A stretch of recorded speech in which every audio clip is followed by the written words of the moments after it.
And I think as well, we know one of his signature heroes is the Shadow Fiend. Yep. I wouldn't be surprised if we see 4 Clovers try and take it away from him in game 2. If they get Radiant, you definitely ban Shadow Fiend. Yeah. Like, you can't give Vega Radiant Shadow Fiend, I feel. No, they're one of those teams that just know how to play with it perfectly in their draft. They just set up the space and the time for Shadow Fiend to get to the point where, as you said, you're just not killing him. And it was admirable from 4 Clovers. They certainly put up a good fight. It was by no means a stomp throughout the mid-game. They have fights where they were getting team wipes against Vega, but at the end of the day, Vega just kind of found the best opportunity to go for it. You know, 4 Clovers tried with the tiny IO to do something a bit cheeky, look for some of the racks in return, but yeah, Vega just had the lead at the end and they used it to their advantage, taking game 1. But game 2 will be around the corner.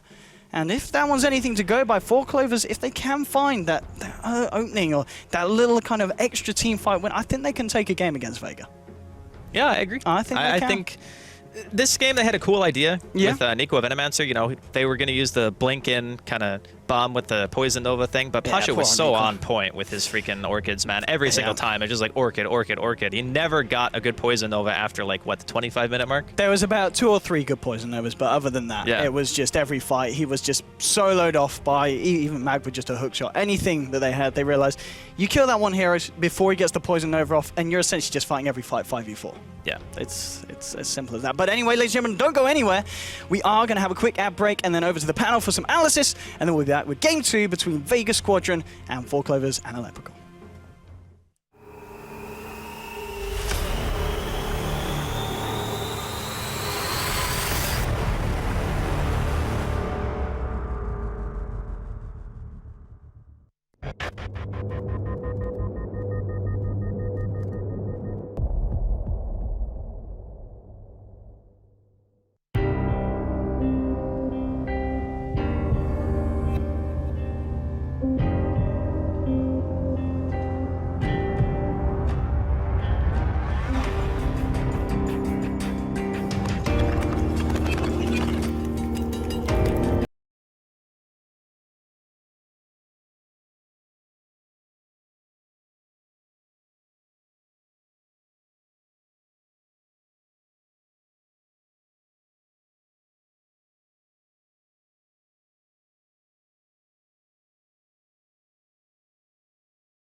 Didn't do bad at all. They had a pretty decent early game. Yep. I'm not going to say that they totally knocked Vega out of the park there, but they did have a solid start, which, Mother, you said that's what they needed. What went wrong for them? I think mainly there were some mid-game decisions. We're going to look at the highlights soon, where they could have played a lot differently, but they didn't. So, for example, the item choices for Sexy Bambo, he was like the only carry in the team and like the frontliner. Yeah. and they decided to go for the blink dagger first, and then the force staff. So it was purely utility Yeah, but until the point you had the Aghanims. yeah, it's kind of weird. Like usually they have Pycat playing like a secondary core, but in this case he was playing Beastmaster. Like, and it's okay for Bambo to go these utility items that he likes to get on Tiny, but in this case, I don't know. It just felt like if that didn't work 100%, they were just kind of screwed. Well, we did select a replay for you to look at, so let's go over to that one.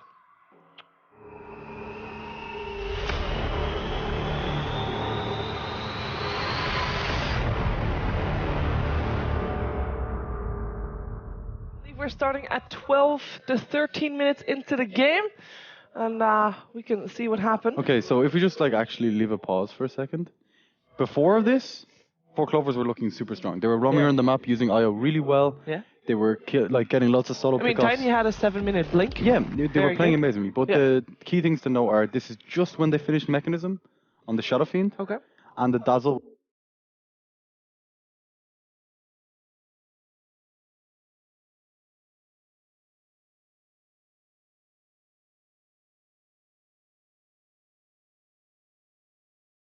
Okay, there he goes, blinks in. Okay. Gets a decent combo off, Yeah. but instantly, like, Grave, they mech up, they heal with the Dazzle, they get the weave on top of everyone. Imagine if he had Static Storm there. Just like, But pause, Yeah. pause. Yeah. There are 5 players here from Vega Squadron. and there's 4. And there's 3 from the other team. Am I saying 3? I see 3. I see Venom, I it's see 4. Io, I see a Tiny. Oh yeah, Disruptor's there too, Yeah. of course, somewhere but around it's there. like, if you look at Vega's lineup, it's pretty damn scary to fight against. And they have good catch with the clockwork, so you can't really run away Look from at them. this cogs as well. It's do you, like, do you think that maybe 4Clovers was not expecting there to be 5 players at Vega? I think they were expecting the combo to do more from Yeah. from Okay. Bambo, because they only actually got no one to half HP, and they even graved them because Yeah, they just in assumed case. Yeah. that it would do more damage, but it was kind of misleading how much Okay, HP. we can forward And- it. Very lackluster. Nico got a really good Nova off And as now well. they're like, oh shit. Yeah, it's like panic stations. Mistakes I were already made. focused Mistakes were down. made. Like they could have been split pushing all this time. And actually- I think going for this fight is what kind of lost them the game, or like made the momentum go in Vega's favor a lot, because they were just waiting for this mecha timing and then start push, maybe Yeah. take Roche, start taking objectives I together. think this is definitely miscommunication And though. Pycat is doing the right thing here. He also didn't have a TP. His teleport was on cooldown still, so Yeah, even but- if he decided. Yeah, but yeah, like, that's to what I mean. still Like join the fight. he probably said to them, you know, I don't have TP, and then they just Yeah. still fought. Yeah, but this is the right thing to do. They could have split push bottom from the start with the other heroes and just left mid completely. Because Vega doesn't have super good catch. No, And they have the They wisp just have on- clock. Yeah, exactly. So it could have been a lot different. So you don't think it was a drafting issue at all? This was just a Well, purely. I think communication Vega just issue? understood their draft way better and played around it amazingly. Like that right there was some of the best, just the general decision making I've seen in a long time. What would you like 4Clovers to do better this time? What would their Maybe give Pycat a more like later mid game oriented. Like, okay, giving him Beastmaster is fine. You know, he's really good at Beastmaster, but you want to give him someone who can back up the initiation. You know, do the damage as well. I think you need to leave the initiation to maybe EGM or Bambo and let them do their thing because they're great at that. You know, Bambo with his force blink tiny, he's amazing at it. But if you give Pycat someone that goes a bit later, I think they need to adapt the draft a little more. It wasn't super well balanced. It was like the Beastmaster Venno Tiny. Like yeah. you need some more oomph in that lineup, I think. Yeah, the Venno didn't really seem to be able to pull his weight for an offlane Venno, as Not in for really. one that actually also got supported. In which case you would expect that person or that hero to be doing a bit more than what he actually did. We can see what they're going to do differently this game though, because we just got into the draft of game number 2 here. 4Clovers, a Vega Squadron, and no surprise, but Shadow Fiend is removed.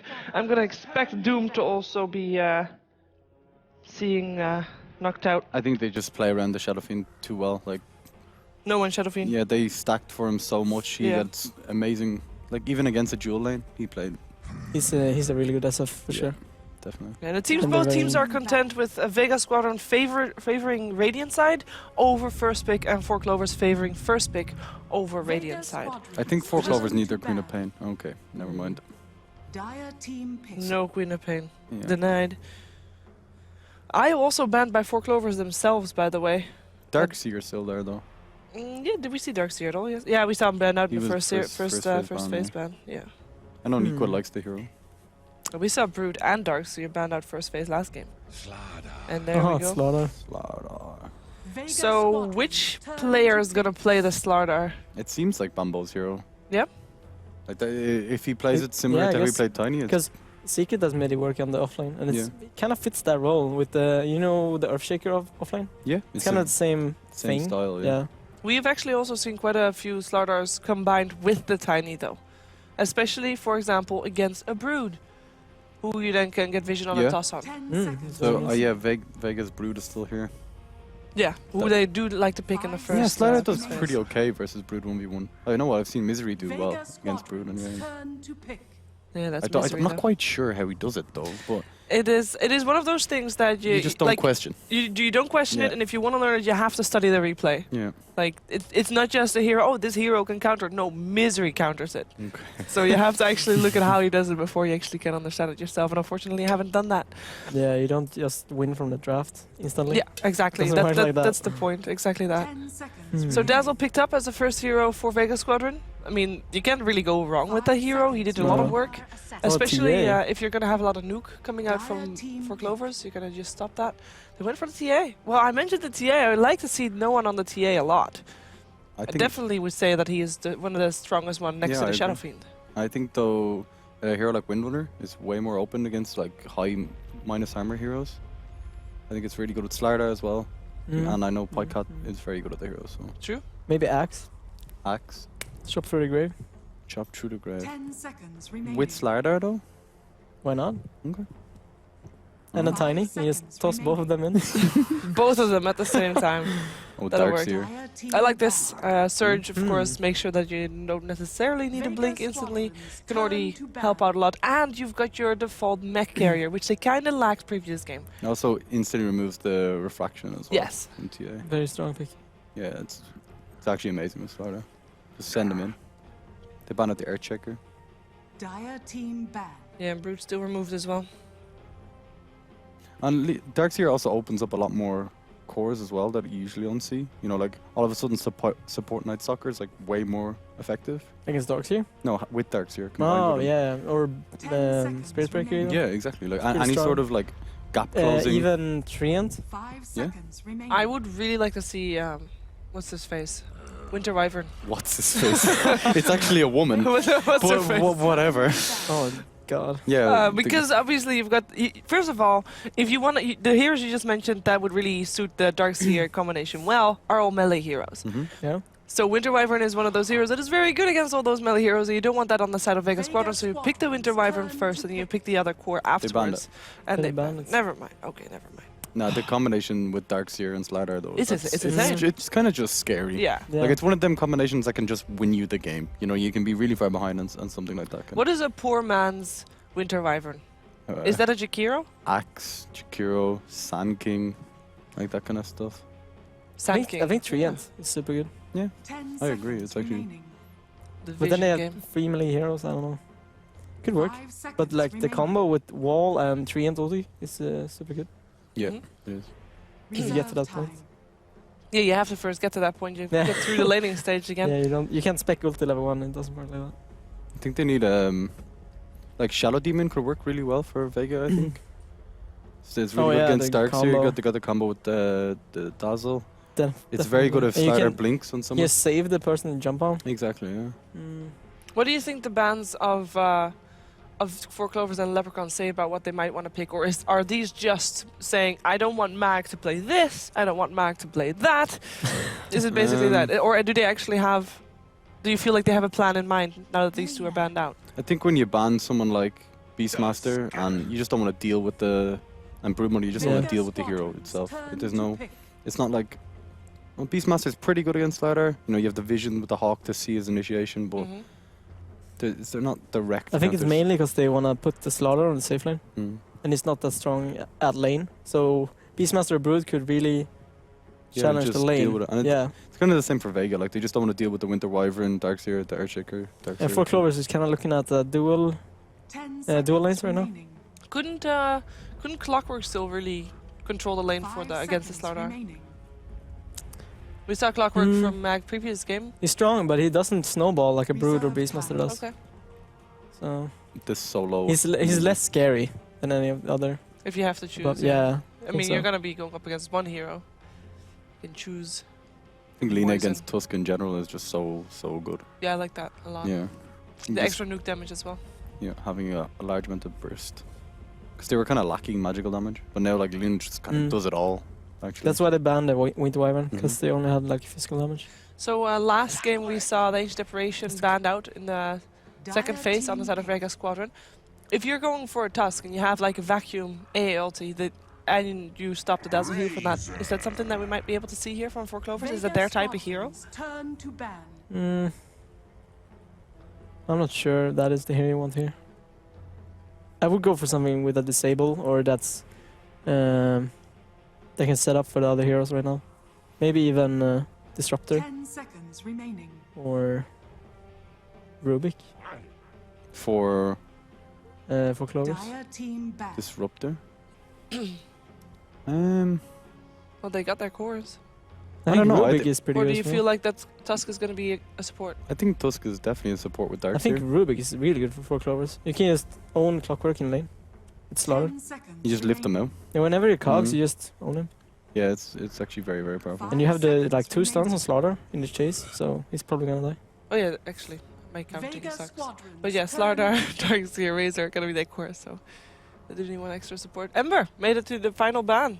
Congratulations, Second making time. it further and further, Hmm. but banned out regardless. Still need Ooh, a this safe is lane. the hero that you wanted to see, by the way. We're going to see, I think, a solo Lina. So Yeah, the it one is, you yeah. mentioned in the pre-show, it's going to happen. There's also And Sven. then Dire we mentioned Sven in the team pre-show as well. yeah, he's good against the Slardar, You He's got good the against the extra armor snowball. going on the as well. Dark Seer, yeah. Make sure that It's all the a- armor you lose from the amplified damage you gain back. It's a very good setup as well for Lina. Like Lina's one of the heroes that kind of Yes. she needs a bit of a stun. Imagine, oh god, that's the most horrible dual lane ever. Yep, it's actually insane. It actually is really crazy. The thing though, if you have Tusk and Darkseer together, it's very difficult to 10 actually land your seconds Sven stun remaining. because you'll just snowball dodge it every time. Because it's 5 quite a slow seconds projectile. remaining. True. But So- then you have the Lina stun. Yeah, on top of that, but it's still only you're missing one of the Reserve stuns time. basically. True. So that's one thing to watch Yeah, out but for. you have to also run a snowball towards your enemy, generally. But 4 Clovers is mostly physical damage focused right now, Mm-hmm. which is a weakness. Considering Vega has Dazzle and Sven. So they have a lot of armor They could already. pick like Yeah. Timbers, so they don't actually have too much lockdown. Then they have 4 melee strength. Yeah, heroes. you kind of want to Mm, have or free, like yeah. a support, as you mentioned. So I don't know. I Is think there a Slardar. I think Rubik is the way to go here. you steal everything that Vega does. It's always good. Invoker is pretty decent here as well, and you just put Slardar. I think Slardar support is actually very good. Okay. Yeah, we've seen it done before. Yeah, yeah. And you'd have a ranged hero, so that's not too bad. Hmm. They have It's gonna be hard for him to get the stuns in though. With Slaughter, don't you think? with Except this for with the Snowball. surge. You're gonna get surged or Surge snowballed snowball? in. But then you have Sven stun and you're dead. Yeah, that's true. You're gonna be there for the vision though beforehand the vision. to get the You're like get a the amplified creep that damage is on. really fast. I don't know. That's the way to go. They definitely need a ranged hero. I think. I Rubik. think Rubik is pretty good. Yeah. Yeah. What else? Shadow Demon, you mentioned him earlier. I mean, those setup cores, setup supports rather. Yeah. Abaddon. That's why Bane got removed, of course, as well. No, I put on please. I still think Invoker is the way forward here. Rubik. I say Rubik. If they are going for a core, it should be one of the core. And Slaughter is a support. It should be one of those cores that can actually 10 seconds carry remaining. early on. They're Next thinking to the about it Razor. pretty heavily They are 5 seconds Maybe remaining. Phantom Lancer is pretty good as well. against Sven. There's the Witch What? Doctor. Okay. You got some more Mm. lockdown. You got a bit of heals going on Set up there. for a Slardar. But it's... Witch Doctor is mostly physical damage as well. Yeah. Yeah, Yes. it is. Yeah, against Sven. So what do you think, Coach Ape Mother? Is your team looking good? Yeah, it's looking very good here. That I'm, would I'm be Vega gonna Squadron, I'm by the gonna way. jump ship as well. You're both going for Vega? Yeah. Well, this time I have to join in then. 4 Clovers can do it. We're going to find out what our commentators think because it's time for Game 2. 4 Clovers and a Leprechaun taking on Vega Squadron.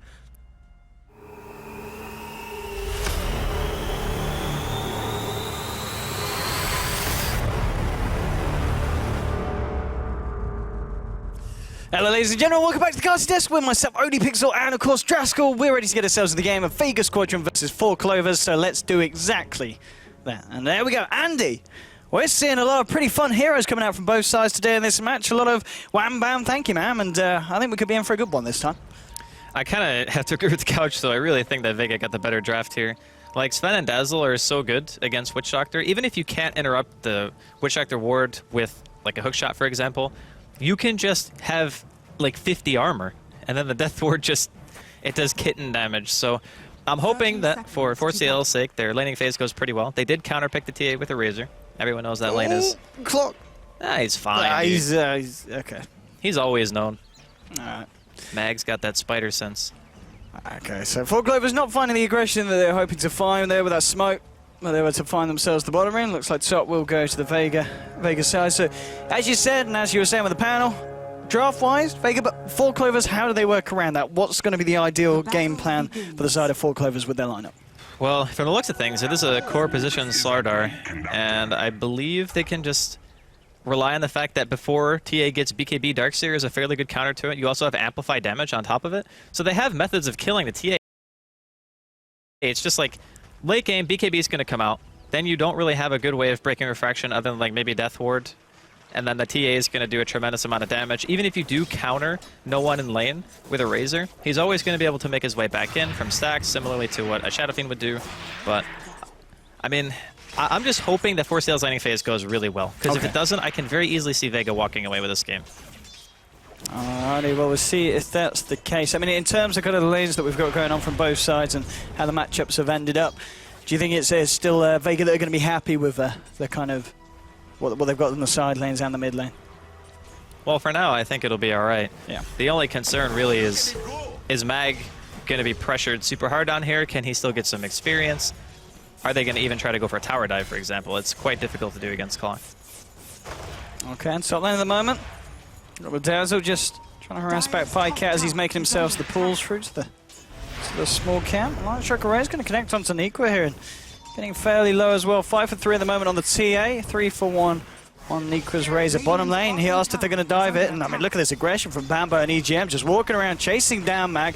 They've got the creeps pushed in here, so they're not going to be worried about the tower. Mag is getting incredibly low. He has got the cogs, but he can't quite find the range to get them out. He can now, but no! Somehow it pulls Bambo in with him, and Mag, with the unluckiest cogs of his life, even pings it out after he gets taken down, saying, "What the hell, Valve?" And my God, it looked like they push him out, but they just yank Bambo in. Yeah, that's the corner, man. The corner of the cogs is the most fickle mistress in the entire game of Dota. Like, sometimes it looks like you're going to throw him back. Nope, vacuum cog. And he was unfortunately a victim of that. So 4C&L to get themselves on the board very quickly here, which is good because TA is actually getting quite a bit of farm mid. It's a little bit disconcerting if you're 4C&L right now, considering you don't pick Razor for any other reason, I think, in this matchup than to try to stop that hero from getting farm in lane. Solo, though, he's blocked here. Let's see if they can find anything with a static link containing for a long time. Yeah, nice snowball through. Turns around with the Dragon Slave. EGM comes in, gets fairly low on the Witch Doctor. Isn't going to be able to do anything Niqua, just with 112 casually stolen. And we're seeing, obviously, I mean, lane dominating, that's going to do it. Get off a good static link, have the tusk there to trap someone in with the shards, follow through with the snowball, and you're always going to get a very, very good duration off on the static link. Yeah, that was probably one of the best moves that 4C&L can make right now. Like, you have Ion Shell too, so even if Bambo eventually wants to make it the transition over there, help kill the tower and whatnot, you can do that. But bottom, he's just diving. He's like, come at me, bro. Okay, battery assault's there this time. I mean, Bambo, he's going to be careful now. He hasn't got any creeps to tank the tower up with. They're going to be moving in, and Bambo just feeling confident to hang around. Tangoing himself up, soaking up the creep wave here with the shell. And Mag's back up to full health here. I don't know if Bambo can necessarily go. I mean, couple of Iron Shells? Maybe so. He's going to think about it here. Moving in onto Mag with the second Tango as well. That Iron Shell creep managed to get nice and close, but now Mag's going to be able to duke it out. Pops out the flare. Just trying to burst down the creep wave. So we are seeing a lot of pressure put onto this Clockwork. So, and in terms of kind of the score, it's 2-0. 4Clovers dealing pretty well with what Vega are throwing at them at this point of the game. Yeah, the rotations are key. They're even going to try to go on top here as well. They have Saksa.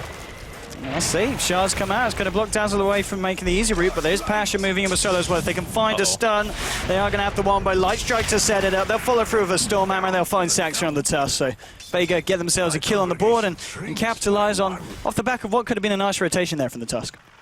Yeah, they needed the Slardar to react a little bit faster if they wanted to actually go for a kill.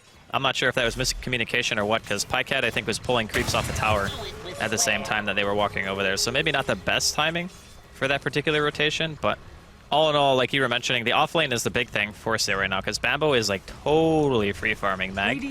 Maybe looking for a solo kill here, and this is very hard to get. Yeah, we'll see Bambo just with the Dukes. Duking out here. He's going to lose the Surge in as well. Mag's going to continue to try and move in, but he misclicked. Mag. Oh, that's painful. So that's not the pathing he was looking for there. Yeah, I think he misclicked a bit when he was chasing. I don't know if it would have killed Bambo 100%, because the battery assault had already kind of gone through more than half of its duration. It would have been...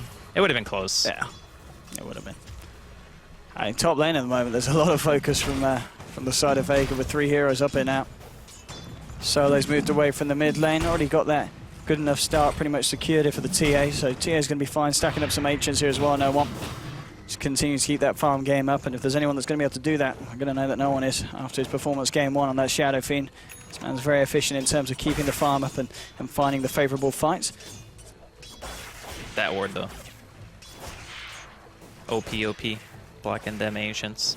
But even still, like 30 and 4 at this stage for him is great.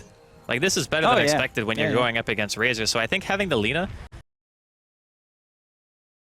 as a secondary support for that insane range, yeah, they're going in. He's trying to check out. He's not even clicking on them. Okay, now there we go. Now we get the Stormhammer out. TP comes in, but the Light Strike's there straight away onto Saxa. Solo, he could be in trouble though. Shards are out, Snowball forward as well, moving Pycat in for the crush. They'll be able to get themselves the Lina. A bit of a sloppy kind of a gang there from Vega. They were looking to fight, and now, well, the bounce is coming out. There's another crush as well, so they'll trap Pasha under the tower here. The creep wave will go down, so the tower now heading onto Pasha. He does still have the backup here with this Dazzle. But the 3 heroes moving in. They've got the Shards as well. Pasha will turn around with the Stormhammer onto 2.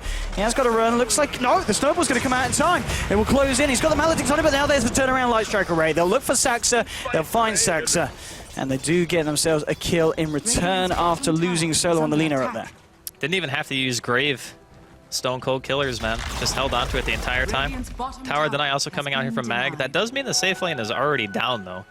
And Bambo, on top of Arcanes, is pretty much halfway to his mech, maybe even a little bit more than that. It's only 6 minutes in. Like, that kill that he got helped him so much. Yeah. As soon as that kill happens, the other hero leaves the lane. He's like, all right, you won. Like Clockwork versus Darkseer, if the Darkseer gets a solo kill, you can like pretty much no longer come back unless you land a hook shot, and that was not the hook shot. That was not landing a hook shot, no. All right. Poor old Mac. I mean, he's done that. He did that in the first game as well, didn't he? The first hook shot was onto the back of his own creeps. I think what happened was, like, he didn't even throw a flare, so he was probably assuming that the creep wave wasn't... I don't know, actually. That was just not great. Most of the time, Mag plays a very stellar Clockwork, so... I mean, certainly he turned it around in the first game. We saw some big hook shots come around towards the later part. So, yeah, it's just a quick fluff up there from the clock. I'm sure we'll see Mag get himself back on form. Top lane, Pasha just forcing the lane, and he's got the Dazzle and Lean on the side. That's mid lane. No one's come fairly far out. They've got the Shards here. Saxa moving in with the Snowball as well. Top lane, they do lose the Witch Doctor on the side of 4 Clovers, but mid lane, the bigger kill may just happen if they find the Dissemble Assassin. That's the Telegrave coming through. Bambo's diving for this here. They've had to walk through the wall here. They should be able to find the TA. Bambo, can he get it? Yes, he can. Gets the 1 kill. They'll even be able to find the Dazzle as well by the looks of it. The Courier flying over, hiding in the trees. They've got to be careful here. Mag will be able to get it out. He's there as well on the side.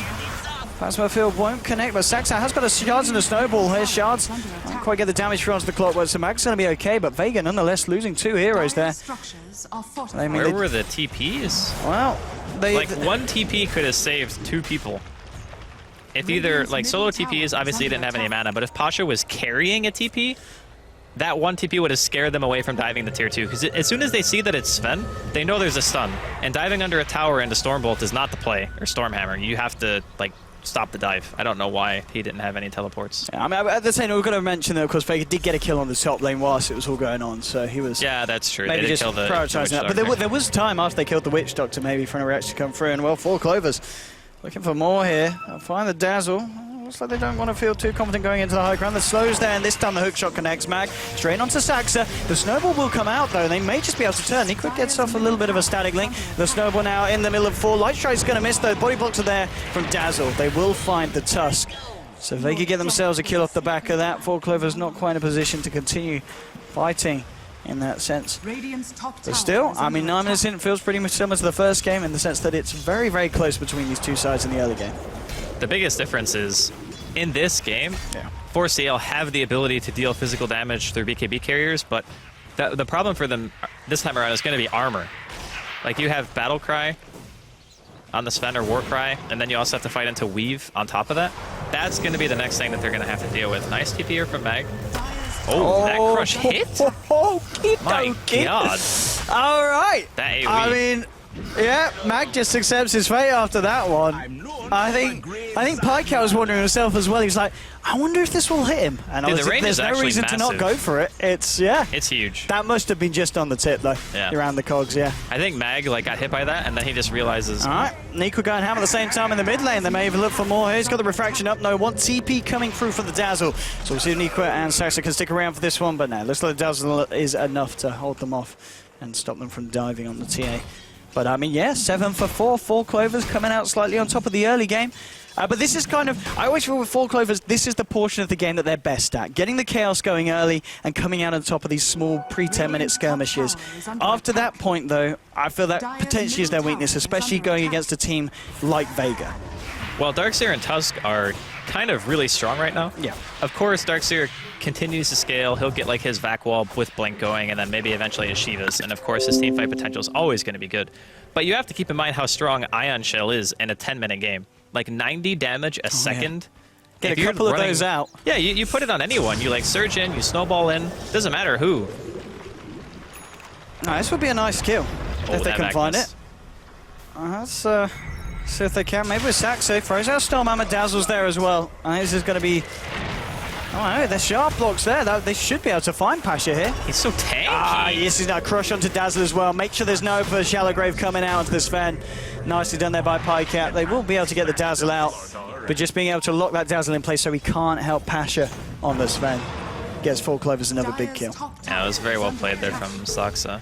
Top lane 2, Solo's just casually behind the tower. He has Laguna. All right, Mag. He's there with the turnaround, and yeah, they'll save the Laguna. Just take the easy kill there off the back of that hook shot. And as we said, off Mag's first unfortunate hook shot, he's been hitting a couple of big ones after that and securing the kills here for the side. And looks like they're better to secure themselves a tower as well on the top as no one moves in as well. It's really interesting how the lanes worked out because Vega clearly got the better farm game. You look at Pycat, he has 32 CS right now. Compare that to 71 of Pasha. So it was just blatantly obvious the top lane for Vega went very well. Pasha had a great time. And the other thing too is the way that Vega are actually playing this. He didn't go for Blink on the Sven, he just went for drums. Okay. So he wants to be like that frontliner with Mag. They want to just be in the fights. They want to be going as 5, I think, again. And maybe just use God Strength and War Cry to help win you those team fights and then push off of it. But Bambo having such a phenomenal start too, this puts 4C&L in a position where they can contest in the early game. If the Darkseer was shut down, I think it would have been a lot more difficult for them to fight because obviously your mech carrier being shut down means you don't have that offset in damage in these early engagements, but they do and Vega don't.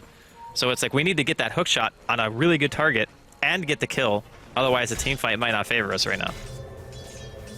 I mean, talking about what's the TA got at the moment on the 5K? What's she invested in? So still saving up the 1300. It's probably just Deso. Yeah, Deso first, and we found a Dazzle here.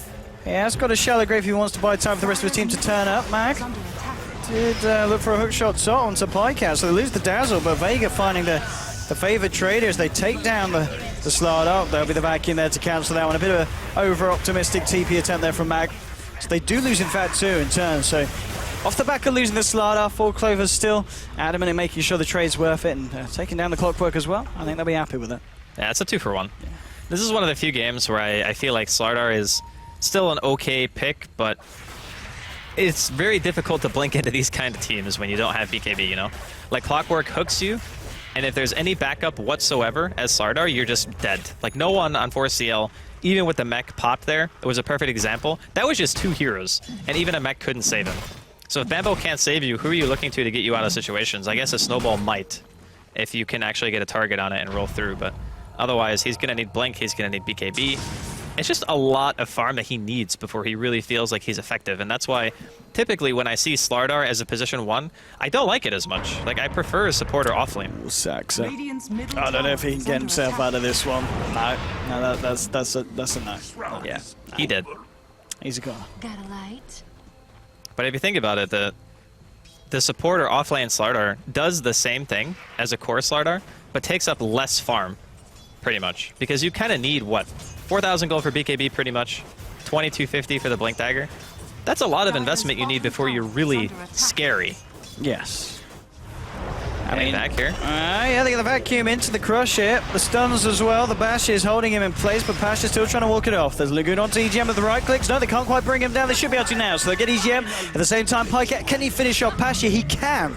So 1-for-1 now. We'll see if they can move him more. Amplifies out onto TA. Bambo moving in as well. The illusions from the wall still fighting onto Solo. Crush. Mag comes in with a hook shot onto the illusion, though. Doesn't quite catch either side of 4 Clovers. They'll try and move in into the tree line here. Bambo getting himself away with the surge, but the Cog. Oh, pushed him over the cliff. Saving Bambo effectively. Snowball comes out. If they can catch no one as well, this will be very good for 4 Clovers, but the shards won't quite trap him. He continues to walk it off. The surge forward is there. They've got the static link out. He's going to try for the TP, but the punch is there to cancel it. They'll find the TA as well. And that, again, giving 4 Clovers another very nice fight there. Yeah, that was good. That was exactly what 4C are looking for. And again, it's just having the mech. Like, it took so much longer for EGM to die during the beginning of that fight because Solo goes in. He kind of waits for his Laguna Blade. He doesn't use it straight away. I'm not sure if it was on cooldown or what, but he waited quite a while. Takes a very huge commitment to kill that one hero, and by that point, you're already kind of on the run, so very nice from 4CL. They can take Roshan quite easily, too. They have that amplified damage. Looks like they're just going to be going for more kills, though. Aggressive warding out from them. They're going to run right into Solo. I mean, why not as well if they can find kills as easily as they can. Solo, yeah. Reacting a little bit too late. There's the smoke to spell. As they just walk in and pick up the free kill there onto Lina. 13 for 8, 15.5 minutes in, 4 Clovers. Well, dealing very well with the lineup of Vega and very much coming out on top. And the farm game as well, as you were saying earlier, Bambo having a great time on the Dark Sea, and that great time isn't stopping anytime soon by the looks of it with 7.1k. He is rich. He is, I mean, what's he rocking at the moment? He's 7k net worth. Yeah. At freaking 16 minutes. Okay, Mag wants to fight. Hookshot's in. We'll be able to isolate Pike out, but the static link coming out. The snowball forward as well. Will pick Pike it up. Saves him from the initial burst. You've got Saxa as well, trying to hold back no one. Mag's going to get shallow graved up. No one to die as of yet. The trap slow catching out Saxa, but now the turn. Oh, Decoy. How much has he stolen? Is it the whole 200? 217. 217. I don't think Vega were ready for that 217. Plasma field onto the Sven. Can they move forward for more? It's a 1-for-1 so far, but losing the Witch Doctor and finding the TA kill is something that they're going to be happy with every time. 4 Clovers, they might even just find the tier 1 here as well. Can they get a deny? Stormhammer coming out. Blink 4 from Bambo. Vacuum onto 2. Now the Snowball moves in as well. Dodges out the Light Strike and the Dragon Slave. They'll look straight onto the Dazzle here. Punches there coming up. He hasn't got a shallow grave here, so he'll go down. 2 kills now for 4 Clovers. So they're moving up to the high ground. Wants to try and find Nikwa. Hasn't got that static link here. Maybe caught out, and the stuns are there. Stormhammer, Light Strike. Nikwa almost certainly will go down. So it ends up being a 2-for-2. Vega manages to clean up somewhat at the end of that fight. Bambo teeping out from the side. They won't be able to find him here. So Vega do manage to pick themselves up towards the end and do find that big kill onto the Razor. The bigger thing too is they get the kill on Clockwork. So Mag, he gets enough for his Blade Mill off of that 1 kill. Pycat also lives through that engagement, which I think the TA was a tiny bit slow following up, but he doesn't have a Blink Dagger yet, so they didn't have enough damage to actually finish off Pycat. Otherwise, he would not have got his Blink, because he would have lost the money for it. So now, 4CL, they got Blink on the Sardar, they have more initiation potential. You can look for that Vac into Crush. Ooh, straight onto Solo. The party has begun with the vacuum back. Solo. He hits the sack. Down for 1. 35 seconds, and the Blink Dagger reveal working out just as nicely as 4 Clovers would have liked it to. And the question is now, do they go for Roshan? I think they do. Hanging around the pit. No Lina.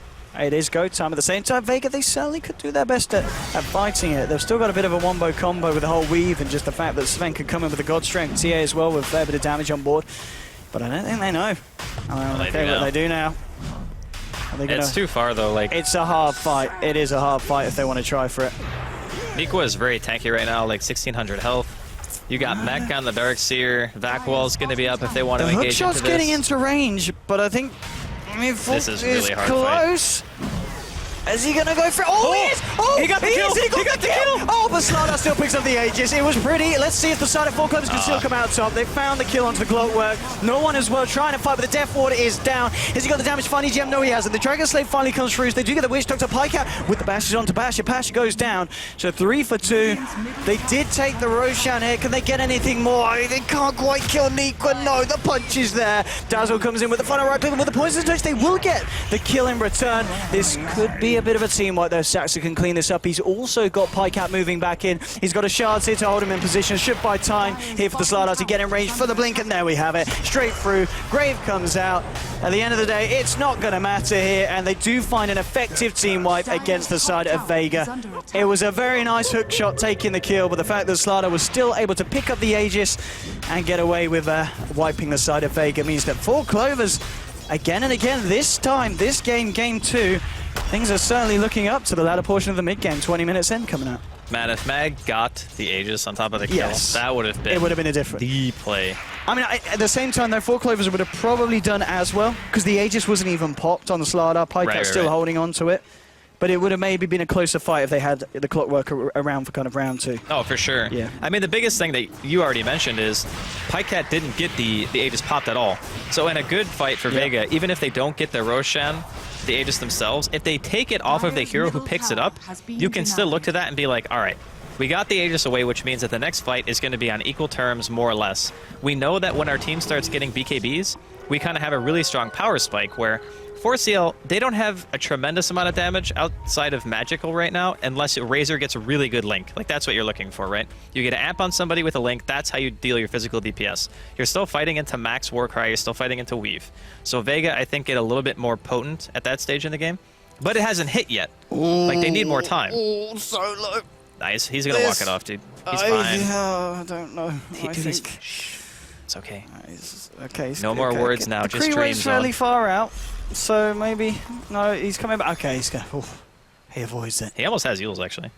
He does, doesn't he? He's got the stuff, hasn't he? Yeah, just in the recipe. So lucky enough that he wasn't caught out there by Four Clovers gank squad. But yeah, 21-13. And then they'll be happy with this. The Sven's farm is still very good Pasha. You know, he's only 900 or so behind this Darkseid. He's been having a great time all game. He's trying to move in for that BKB. 1100 towards the Mithril Pikeout. Is he going to jump on this? He is. Gets the crush. Gets onto no one, but the Storm Hammers there return. Vacuum comes out. Wall as well to do. Mag hook shots across, trying to disrupt the fight. Can he do it? No, Niqua starts to get off the link now. Boy. Mag trapped in with a Razor. Niqua's going to steal a hell of a lot of damage. No one's died as of yet here. They got the Warriors Punch fell onto Pasha. TP out looking for no one. Can he get himself out of time? No, yes, he can. Just manages to get himself out of the fight. Niqua moving in onto Mag. Pasha's going to try TP out as well. Can he get himself out? Yes, he can. Two of the big cores from Vega escaping. They do lose Mag on the Clockwork. Niqua, please just hit the TA. Oh, so close. If they had got those as well. But I mean, Vega, the fact that they don't lose the TA in the Sven, that was a lot less worse than it could have been there for the side.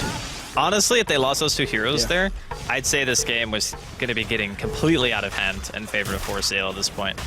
Because again, Pasha needs a lot more time before he has BKB. The TA just finished Desolator. 22 minutes in. The average timing is like 15 to 17 minutes most of the time, right? So you can tell that 4CL have just been applying pressure non-stop this game. And it doesn't look like they have any intention of letting up either. Let's see if the side of Vega want to do anything about this nice now. They've got to let it out.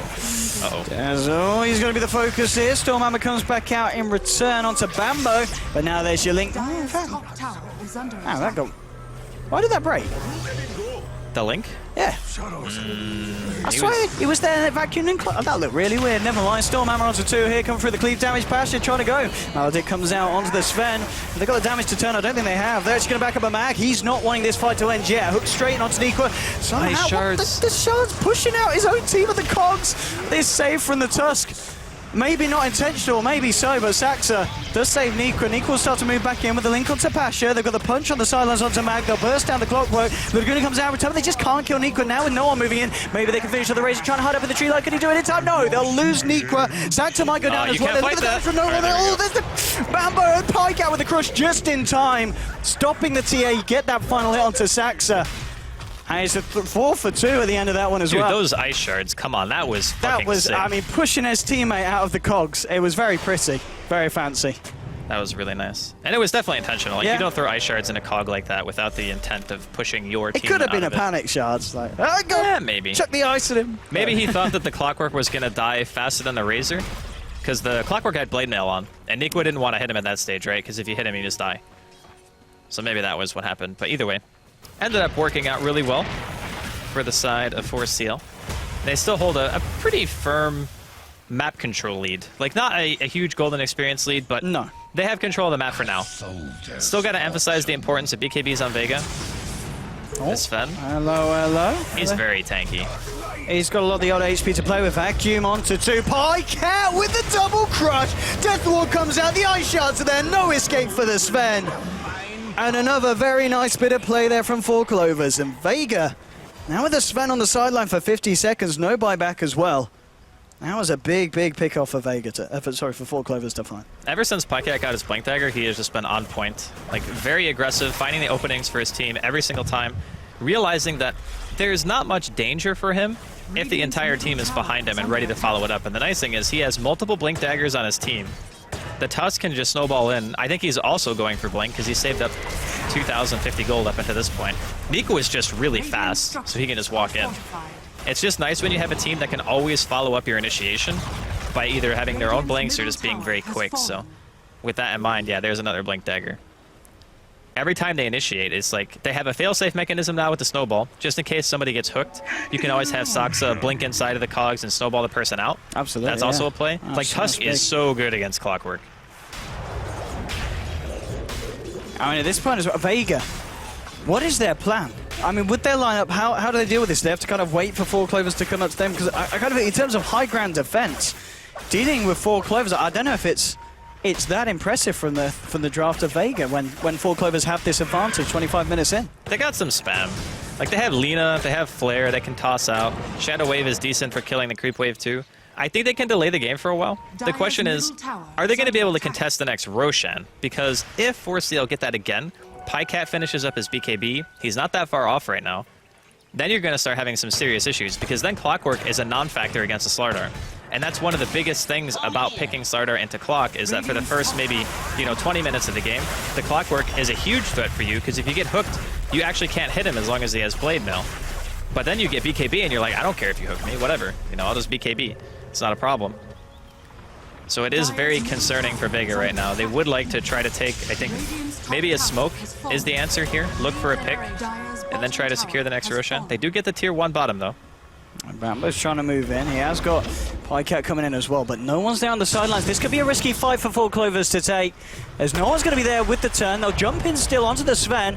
Solo, no one turning up, and yeah, 4 Clovers, they might not have wanted to take this one, and they're going to need some more backup.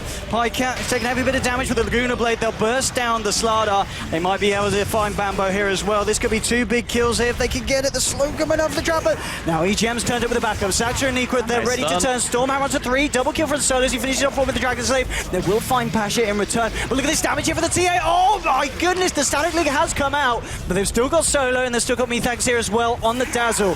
3 for 1 at the moment, and Vega looking to take a very nice trade. The heal bomb comes through. They've found 4. Can they get Bambo here as well? He's trying to get himself away, but the trap slow will come onto him. This could be potentially a team wipe here against 4 Clovers if they could get in reach. No one has tried his best. Not Magged there as well. I mean, he's creating space. He's wasting time here. Space. I mean, this is Bambo. Look at this man go. Surge after surge. He's like, come and get me. Oh, the urn. He's dead. Oh, maybe. He's got stick. He's got stick. He's off. He's good. Okay. Why were those trees dead? Is he gonna live? Is he getting out? He's getting out. Classic Bambo. That really. I should never have doubted him. Yeah, honestly. Why were those trees dead though? Because normally you can't walk out of there. Bambo.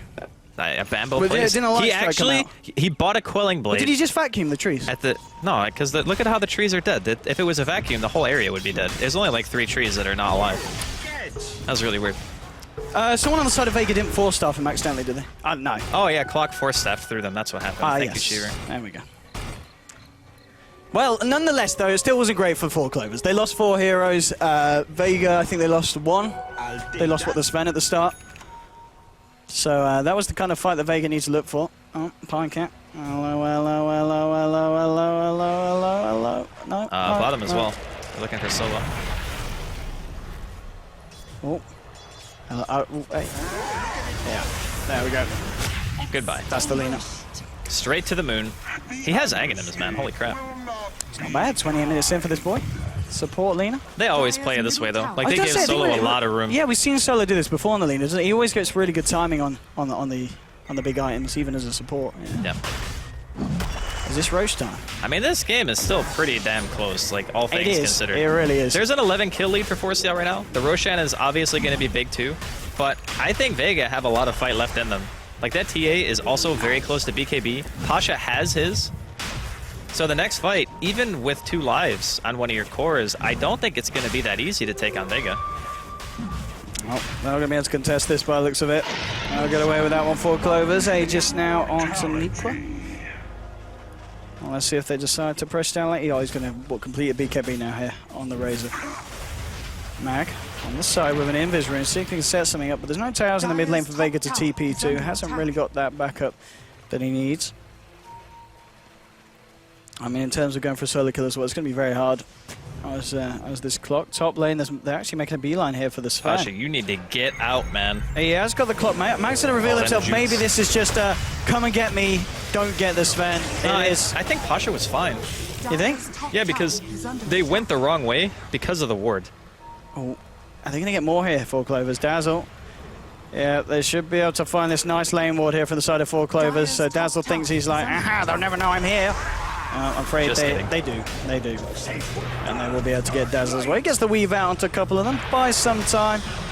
It's only some. That's the second one down here on Vega.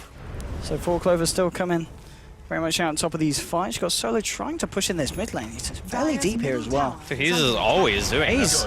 He's just going all in. It's like every single time 4C&L are grouped up and looking for kills, Solo is somewhere farming. That is inevitable on this game. Ooh, Pycat. Pycat might be, okay. He's got to be. Oh, hang on. There's Zags on Solo. Pycat kind of walks in and goes, nope, I'm out of here. Yule's just keeping Sagsa back here. Shards are already out, so they won't have to trap anyone on the side of Vega. Okay, as your BKB on TA, as you were saying. I mean, there is this point where TA and Sven dual core against 4 Clovers lineup. You get a BKB, get yourself another damage item on, maybe go back for the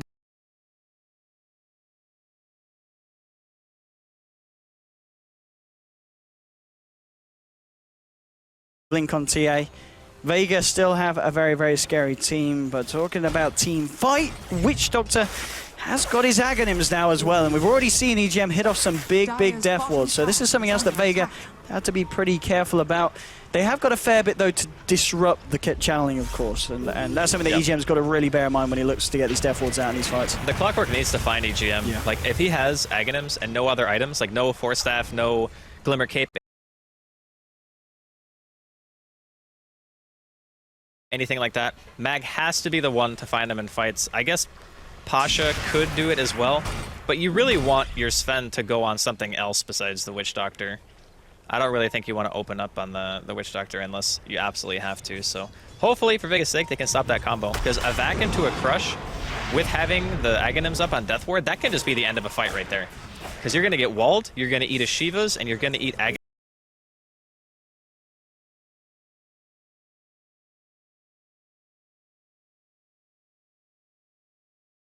Death Ward. I mean, if they can get this kill top onto no one, he's going to BKB and TP out straight away. It's a smart move as well. Yep. Just get himself out. Mask of Madness now on Pasha. He wants to do all the damage. So I guess the standard build is just to go Daedalus after this. Just try to make it so when you have all of your abilities active, like you pop God Strength, Mask of Madness, Warcry, and then you just close your eyes and right-click on somebody and hope for the best. That's pretty much how Sven works. But it is devastating if you get a crit or two.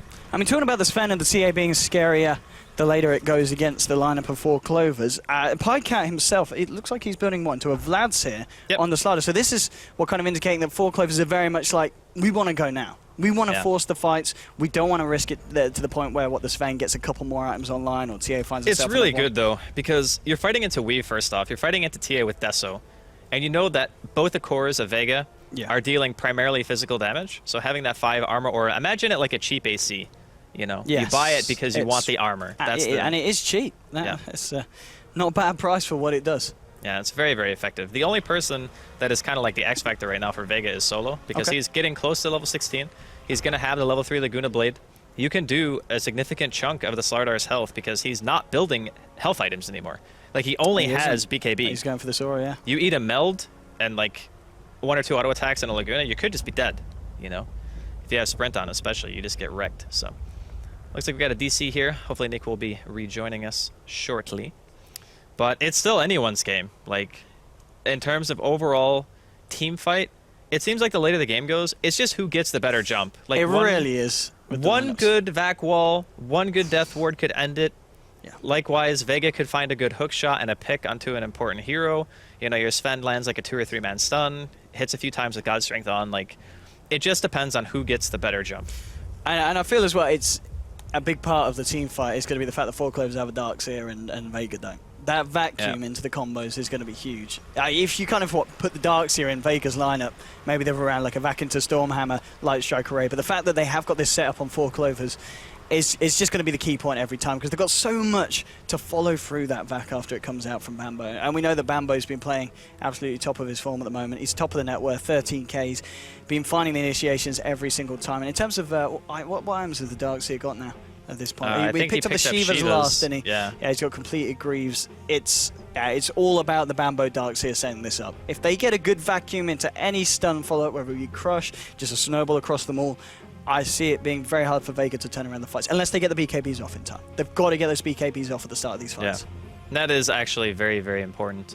And the other thing is, like, right now, there's Solar Crest up on Vega, so they can put it on the Sven or they can put it on the TA, and nobody on 4CL has MKB either. So, like, the physical damage mitigation and like that pure physical damage output that Vega have, I think, is a tiny bit higher. Of course, barring the Witch Doctor. Like, that's the big thing. If EGM can get into a good position, but the problem is it's just a naked Aghanims.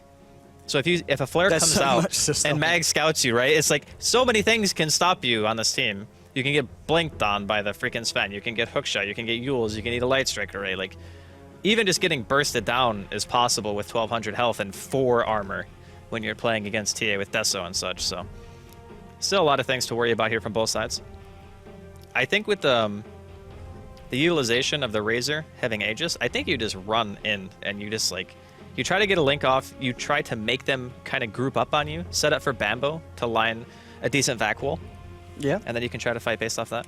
They are apparently having a smoke break, Vega. Is that what was said? Because somebody DC'd. All right. And then as soon as they paused, everybody from Vega were just like, we got smoke. Okay. And then all right, they're back now, though. There we go. We're back in. We're back in. G's called. We're getting ourselves back on. But yeah, 1932. I think the scoreboard certainly looks a lot worse than the situation really is for Vega. Yes. Because they still have the punch.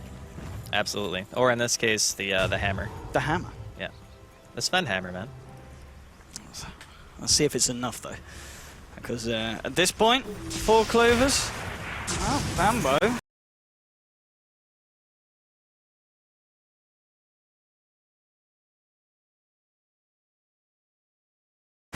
This man knows no fear. He just running around the towers. Some of them creating the space here for the lane to start to get pushed forward. They've got backup as well coming in from EGM and Pycat. So they're very much ready to fight here if Vega want to try and jump out. We'll probably see them hang back Vega. Vega themselves looking for pressure elsewhere on the map. Bambo just moving in with the punches onto Dazzle. And they'll find themselves the tower. Bottom lane, Vega moving in as a 3. There'll be TPs out as well. Bambo coming to join it. Pycat's going to find no one. There's no one going to find him. Getting a fair bit of damage out. The Amplifier is there, but the hook shot across. Mag, he's going to find Pycat. And no one can he do the damage here. Pycat, he's going to get glimmered up. He's going to be fine. Snowball comes through. They've got the wall out. BKB comes out for no one. I don't think it matters. They've got the damage to take down the TA. And Pycat doesn't quite get himself up there in time to cancel the TP.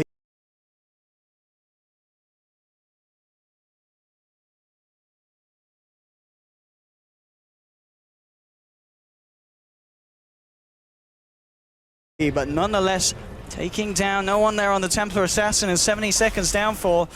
They're going to be very happy with that one. And of course, the fact that Nikwa he is still carrying that Aegis, isn't it? It's not timed out soon, is it, on the Razor? Yeah, he's still got Aegis. So this is push time. They might even be able to force out the buyback here from the Templar. 50 seconds is kind of borderline. They may be able to. There's no Aghanims up though on Nikwa, so their high ground push is okay, not great. they're kind of more relying on the team fight, I think, like winning it in a big way and then trying to go high ground based off that. So we'll see how much damage they can do. There is Glyph available and a decent amount of spam on Vega. Oh, Pycat. Oh, if he bash. gets these bashes. You got to run past. He's got a Storm Hammer in a second. Turns around, gives it to him, and he's going to try and turn with the Ghost Trap. What? Can he do it? Can he do it? Can he do it? Can he do it? One more will do it. Oh, Pycat's a little bit too fast with the sprint. There's going to be the blink. As he gets himself away, and Pasha will find the tower. And Mr. Shiva's Sexy Bambo coming in with the vacuum. He's looking to clean up what they started, and meanwhile Razor has died across the map. Pycat comes back in with the crush. Where did Razor die? Well, looks like he got caught out here by the Tricore, Solo Mag, and the Dazzle. They might even find themselves another one. EGM caught out by the heal bomb. So Vega do find some good things in return off losing the Sven on the top lane. I mean, a Razor and a Witch Doctor, I'll take that any day, I think, Vega at this point.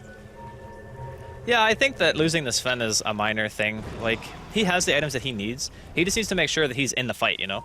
Like, sure, dying isn't great, but the last item that you're really going to be looking for is a crit. And then you're pretty much, like, you're not replacing anything. Sax is closing in, big limit cape, so they've got the Snowball as well to close this gap. They do have a Dazzle here on the side, pops out the weave, might be able to do something to help, but the vacuum's down to 2. Solo's caught in the middle of it all, and so is the Dazzle. Dazzle gets bashed up, they'll find 1, they'll find 2. Mega kill streak now for Bambo, and nicely done there. Making themselves...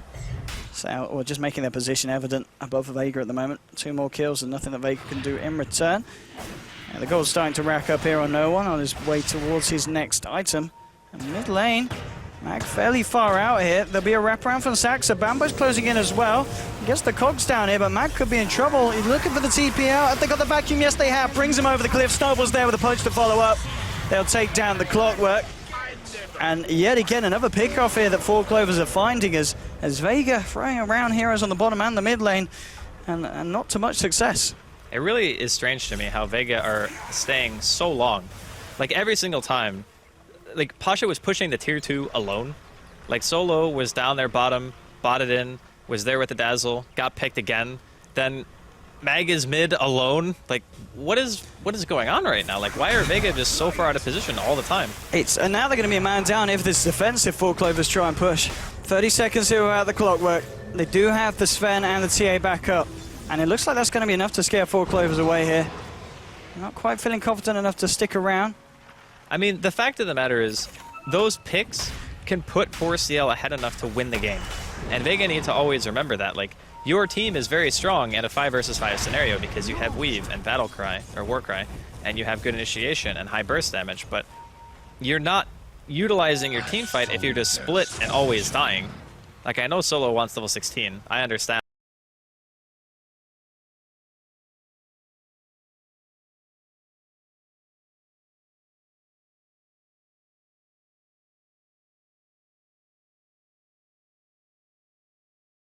And that he wants to get that there. Oh, hey, never mind, he has it already, so there's not even much of a point anymore. Oh, hello, Pycat. Oh, hello. Gets the Crusher, amplifies there, but now Pasha is there with the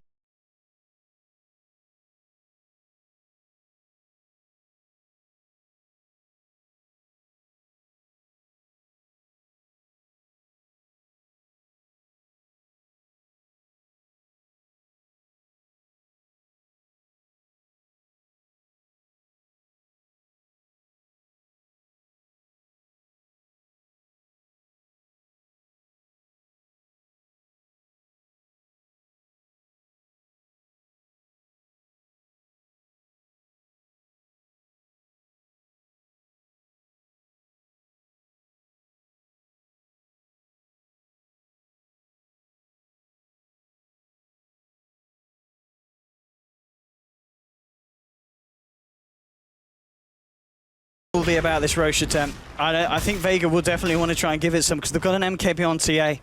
If they can take it, just a couple of kills off the back of 4Clovers, they can bring down that Roche incredibly fast. 4Clovers is going to go straight in though. Pycat's there on the slider, and with the Amplify.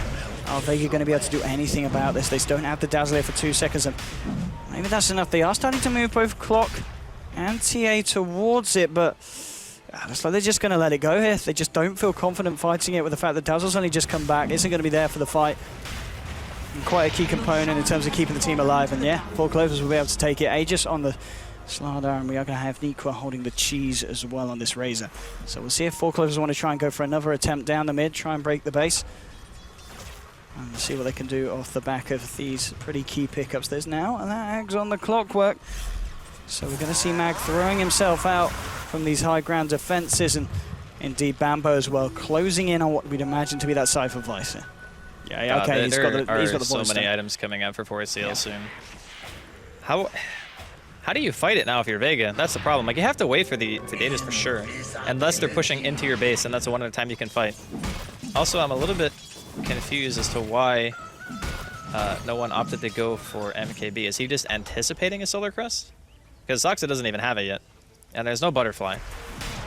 Oh, Solo.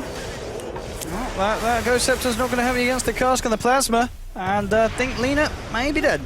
Oh, that's actually a dieback, essentially. He's down for 90 seconds here on this. Lena, hookshot comes through onto Pycat here. No one's moving in as well, looking for the damage. Pycat does get the BKB off. Snowball comes through, they'll be able to save him. Now with the Stallion onto no one's going to get himself up with the shards are there. The Death Force be dropped to one for EGM. Not fully grooved. Fox just hasn't got the damage here to fight the TA. Pycat blinks forward, gets the crush onto the Dazzle. Just stopping any healing coming through onto the TA, and they're going to find no one. They should be able to find him, at least, and they do. And suddenly 3 heroes on the deck for Vega, none with buyback. And 4 Clovers are ready to go. Sven has got an AC, but at the same time that Nico picks up his own. He doesn't have a team, though. Yes, his team is dead. Oh, that was a painful fight for Vega. I mean, even if you could call it that, it was just them losing heroes. I mean, this could be bordering on game, Andy. Sometimes Dota2 is a game where you lose heroes. All right, Bambo's got a Hex, and okie dokie, okay, no. Yeah, that's it. Okie dokie, GG, well played, I'm sure. Yeah. Okay. Wow. That was fast. Escalated quickly. It was the Bambo show once again on the dark side, I've got to say. Dude, he played such a good game. Like, as soon as he gets that first kill bottom, he wins that lane super hard. The rotations from 4C&L this game were very good. They tried everything in their power to keep the mid TA down. Mag, he had a couple of nice hook shots during the mid game, but just on the back of multiple picks, Vega just always seemed out of sorts this game. Like, they were either too far, like on the other side of the map, and they would die, and then they could never really get a 5-man engagement, or they were just like Solo. He bought back for no reason, and then he was doing the same exact thing that he died the first time doing, and then died again. Yes. And then it's like, okay, well, now Arlena's dead for 90 seconds. They have the third Roshan with Aegis and Cheese. We have 4 heroes. We can't win anymore. Like, that's just the end of the game. Yeah, and 4 Clovers did it. I mean, as you said, Bambo playing very well from the start straight up to the end. And maybe at the end, if Vega actually had heroes alive for the base defense, they could have given it some. But the fact that they just lost 1, 2, 3, suddenly, what were you going to do? I mean, Sven had an AC. Mag tried to go for the yellow hook shot in, but that was the time when Bambo was like, hey, just picked up a Cypher Vice. Let's turn around, make the carry that they've invested so much in the side of Vega, getting that farm onto Pasha, just into a little piggy, and it was over. And I think, as we said at the start, I was saying 4 Clovers, they've got the potential to take a game. And it is 1-1 indeed. Very nicely done by 4 Clovers. Vega going to be kicking themselves a little bit for that loss, but that's it for the first series today. Yep. We're going to be back with some more 4 Clovers action. But before we're back with that, we're going to be straight back with some analysts from the panel. So don't go anywhere. That's it from me and Andy. We'll see you later for the second series of the day.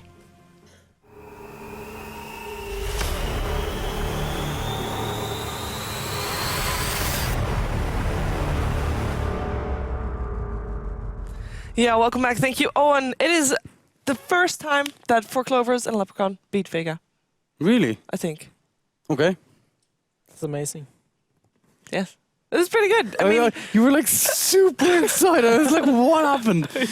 Okay, yeah, that is actually very impressive, yeah. And they did it in impressive style as well. yeah, like I think that I felt like this was a game they could play their style, their game. Yeah. They had control. They had heroes they felt comfortable with, and I have to say I was really impressed with Saxa and the Tusk, who did a really good job at. For sure. Well, I think he ended at like 8-5-25 or something I think like that. a lot of it was Sexy Man Bow in his Darkseer as well. Like 10 minutes into the game, he had Mana Boots, Mech. And he was the biggest hero on the map. Yeah, exactly, yeah. And then he goes mid and just completely ruins Templar Assassin's Day. He gets like a 23-minute Desolator or something like that. He was like super far behind. And that having him just so far behind just kind of slowed down Vegas so much. Then Solo's like, all right, guys, I'm going to split push. You guys do your thing.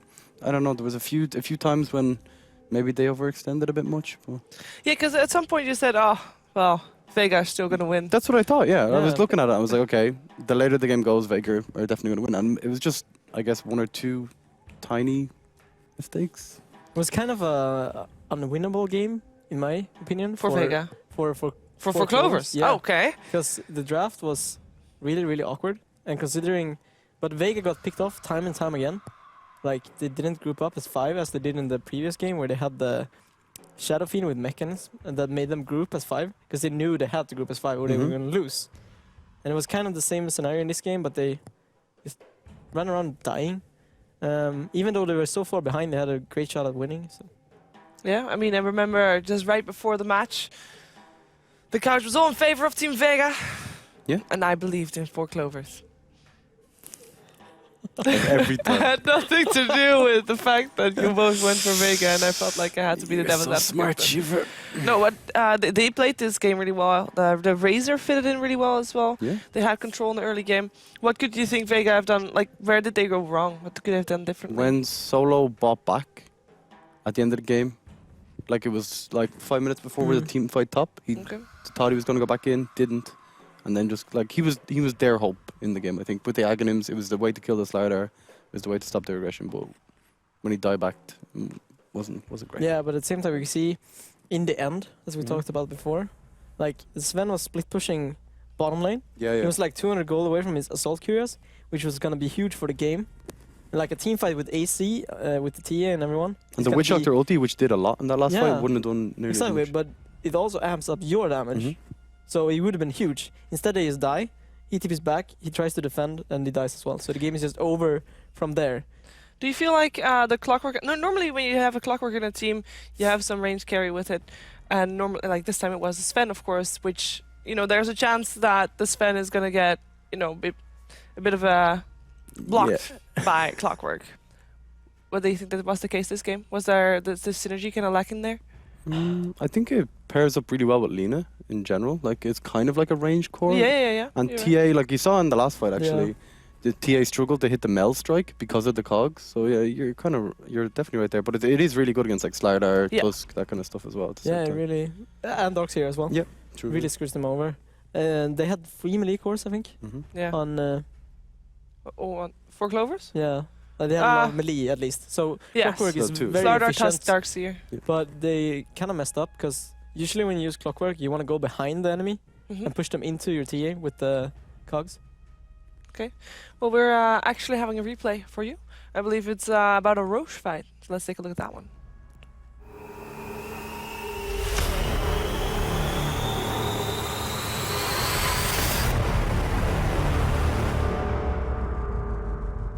So I believe this might be the Roche fight where Clockwork is actually going to be able to steal the kill. He didn't steal the Aegis, but he steals the kill. They get the weave off on everyone straight away. Like the amount of vision they have. This could have been really good, but it could have been amazing. Sorry. See, they break the blink. He can't blink with Sven here. And they keep breaking his blink, so he can't blink in. He really wants to go in. But he's stuck with the dogs here on the outside. That was so close. How much if damage if they would have the Sven with this one. It's like 200 damage. Yeah, it's not a lot, like 150, 200. That's impressive. And I think the damage comes when he hits him physically with his body. Yeah. So it's really lucky actually. But yeah, if imagine Sven in the pit right now. That would be really crazy. It was a heads-up play by Sexy Bam. I mean, he still gets the kill on the Darkseer, but that is worth it. Because instead of killing 5 heroes, he only kills 1. He disrupts the entire team fight.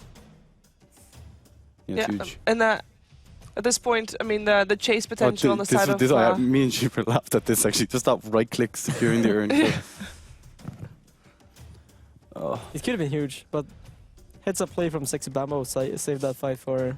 And the shards as well from Sasuke. I mean, even though, if it didn't do that, he could have done a lot with the cliffs. Like, pull the Sven on the cliff. Yeah. Because he didn't have BKB or something, so he just... Oh, he blinked in. See ya. That's true. Okay. Well, we have a chance to talk with a member of 4 Clovers in the winner's interview.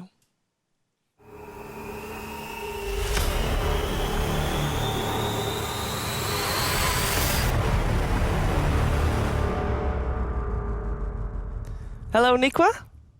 Hello. Hey, how are you doing? Congratulations. Thank you. So, sorry. For your team right now, you seem to be having some roster issues, as in trying out new people. You yourself have been a stand-in a bit as well. Can you tell us a bit more about that and how that's going? Well, we started playing with a bunch of stand-ins when Saxa had some internet issues, but I think it's sorted out now. So we just trying some other roles and stuff. So this is your stable roster now? Yes, I believe so. Okay, good to know. Yeah, I want to ask about the roles actually. Do you judge it based on hero completely, or do you just say like, I want to try playing mid this game, I'm going to play the mid heroes, like full stop, or how does that work in the team? For now, I think we're gonna try with me playing mid for a while and PJ carry, unless obviously we pick Tiny for Bambo. Yeah. Yeah. Hi, Nico. How you doing, man? Hello. I want to ask you, how is like the team mentality when you play? How are you like? Are you like go go go? We're going in, or is it more casual, laid back kind of style in your voice? I think it's pretty good now. I mean, obviously we can go kind of hyper sometimes. Depends kind of the heroes we're playing as well. Yeah. But for now it feels really good when we have skim for the last few days. Nice. When you play with Bambo and Tiny, does he always, like 100% of the time, go blink force? Like, is there no way to talk it out of him? We talked about this item build after the game. Yeah. Some people didn't really agree with the standard force blink. Yeah. But yeah, he likes that build. He seems to like it indeed. Hey, we're gonna let you get back to your team because, of course, you're playing in the next series as well against Team OG. So thank you for talking to us and good luck. Yeah, thank you. Thank Bye. you. Bye-bye. Bye. Bye. That, of course, was Nico. He played the Razor in the mid lane previous game and was successful in the game as well. And that means that we're having a bit of break because we're not having a bit of a break. What's Never going mind. on? It's a button time. Okay. Okay. Let's go. Shit. Oh, What? it's a gift. It's a gift. It's for me. It's for me. We have a oh, Bananas. bananas. Okay. And it's a jungle. Is it something? theme. These things are Oh, actually bananas. Whoa. It's a bear. Oh, is he zombies? Okay. Oh, Got it. Alright. That was actually really good. dude, we have Ape Mother here. Of course, he can make ape sounds. It's my banana. Monkey business. Yeah, Sorry. Okay. Overpowered, Well, yeah. overpowered gorillas. Correct. What's that? Banana and toffee flavored my chew ape. bars. Sorry, Shane. I got my ape and my bananas. Hey, have a part. you want the candy?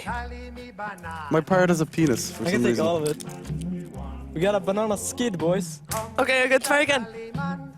Okay, He's never just mind. throwing sweets at Odie Pixel. Look at that. I gave him two because one is for Andy. So I think it's because we're having a game with Monkey Business, That aren't or com- it's because of Ape Mother. No, the logo. You can make the logo of the former Monkey Business with this. What's the logo? It's the brackets. These are the brackets. They're actually throwing real bananas at us Oh now. shit! Now we're talking. Okay, I need to have me one of these. This is It's like- actually The logo? Yeah, this is the logo, right? my logo. dentist is gonna kill me Isn't with it these. like that? Yeah. No. They're like this.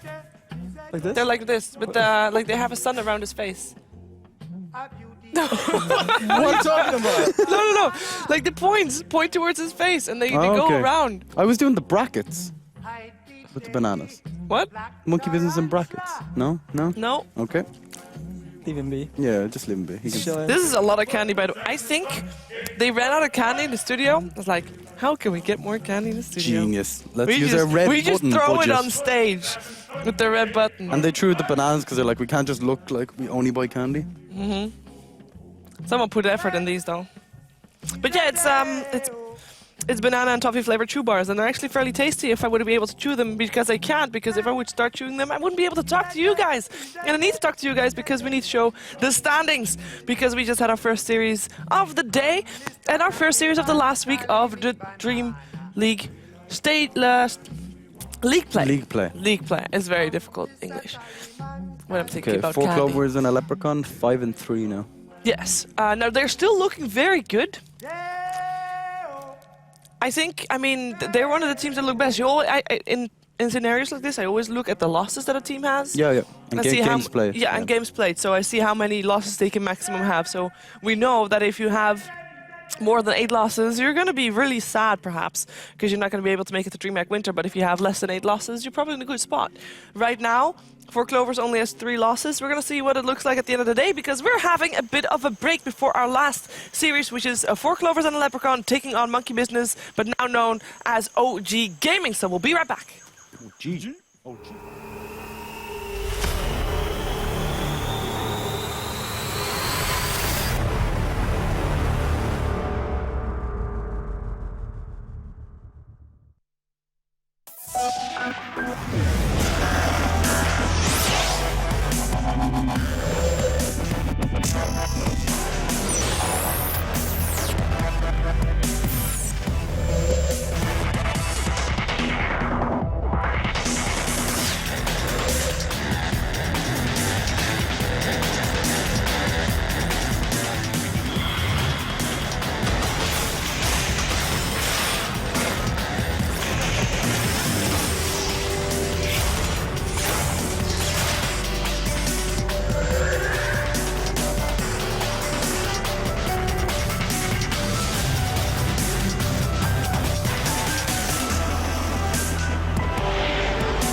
Welcome back to the ASUS ROG Dream League. We're here for the second series of the night. It is OG Gaming, formerly known as Monkey Business.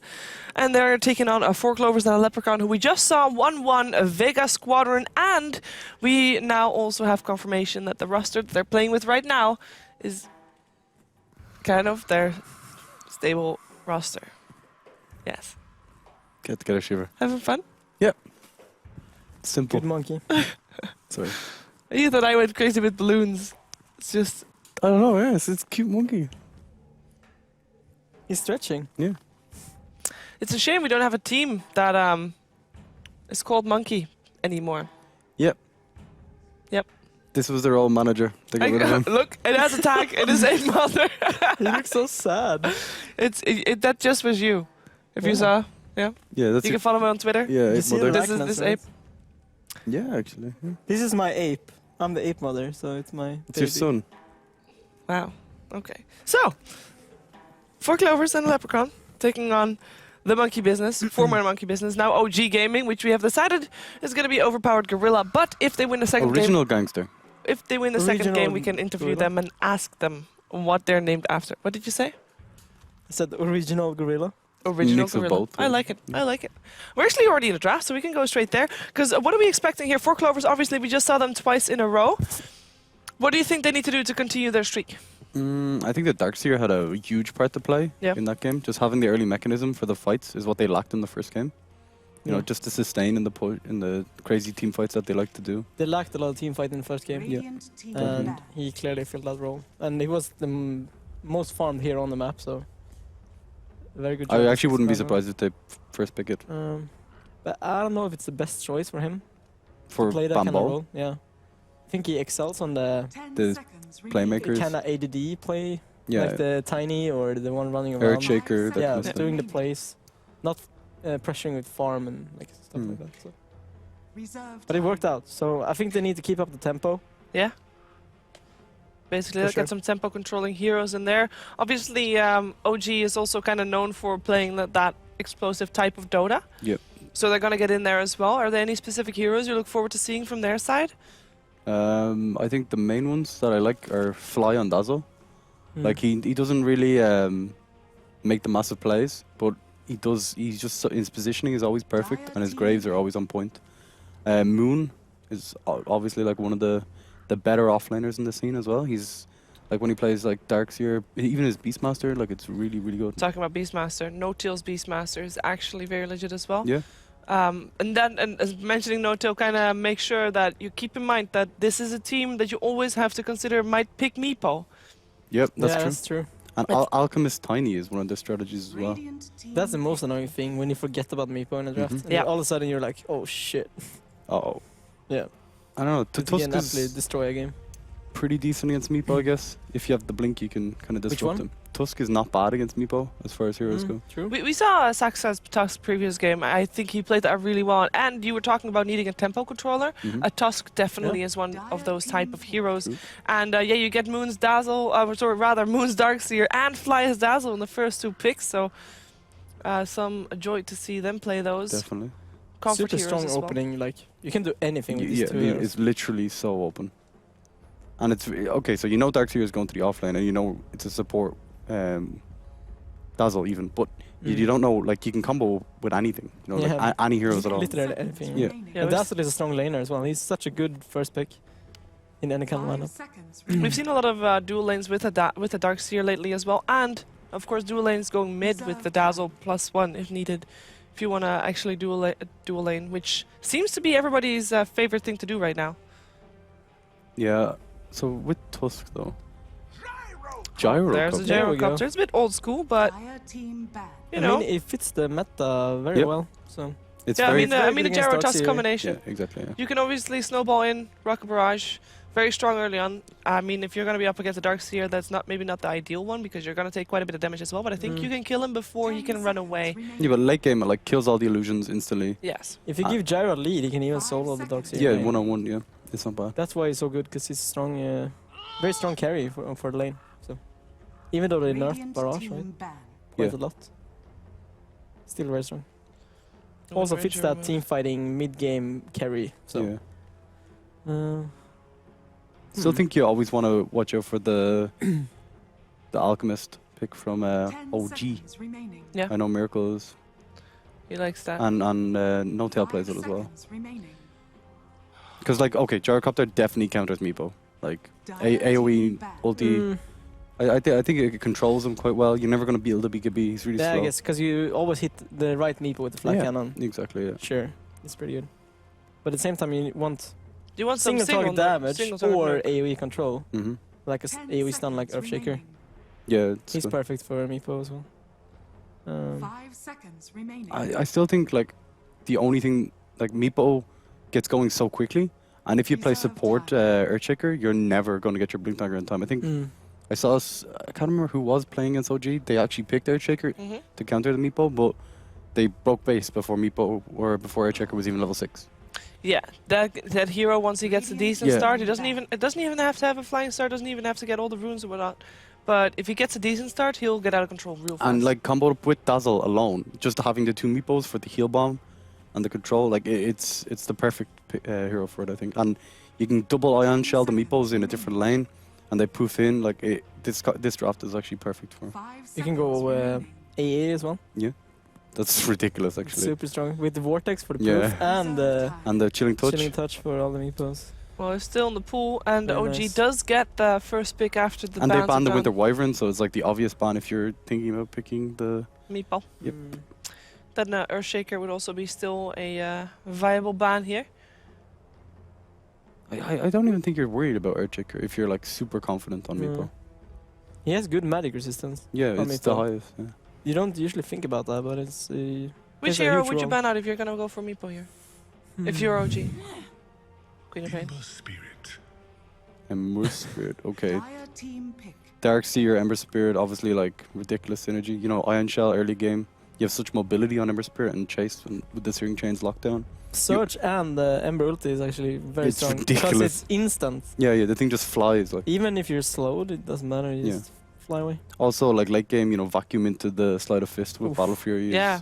If you're saying late game, that might not even be that late, Yeah. depending on what kind of start That's they true. get. 10 seconds. It's one of those remaining. combinations that if you get your timing, like you always have a chance to come back, just 5 seconds remaining. if you're not too far behind. At the same time, though, Four Clovers could go for some kind of Reserve time. tri lane with the Tuscan Gyro. Depending on what OG do. So they need to be careful about drafting too greedy or Yeah, it's true. Especially. Oh, there it is. Bane. We actually used to do this kind of tri lane back in Tackle Life. Explain. Back attack of life. Well, Tell us about it. Whenever we could Just go. exploit a lane, we just Yeah. went aggro or defensive, it doesn't really matter. Mhm. But you just own the lane. Because Bane is so tanky, he can just stand there hitting and brain sap someone. So you're just in their face, Yeah. rolling over them. It's very strong. It's so easy to trade early game with the Yeah. supports as Bane. You know. If you're Exactly. going for an aggressive tri lane, in this case for 4 Clovers, 5 seconds how remaining. will you want to deal with Darkseer on the offlane? Just pick a good 1v1 matchup. There's a lot of good Reserve ones. time. Yeah, exactly. You can do. Is Juggernaut an option? Juggernaut's very good, yes. And I know OG like Juggernaut a hell of a lot as well. Yeah, but that Yeah, defeats I'm the just purpose. saying, like in general. Mm. But yeah, Juggernaut works really well. Even someone like Viper, I guess, could work decently. It's decent, but it doesn't really own him in lane. Yeah, either. there's.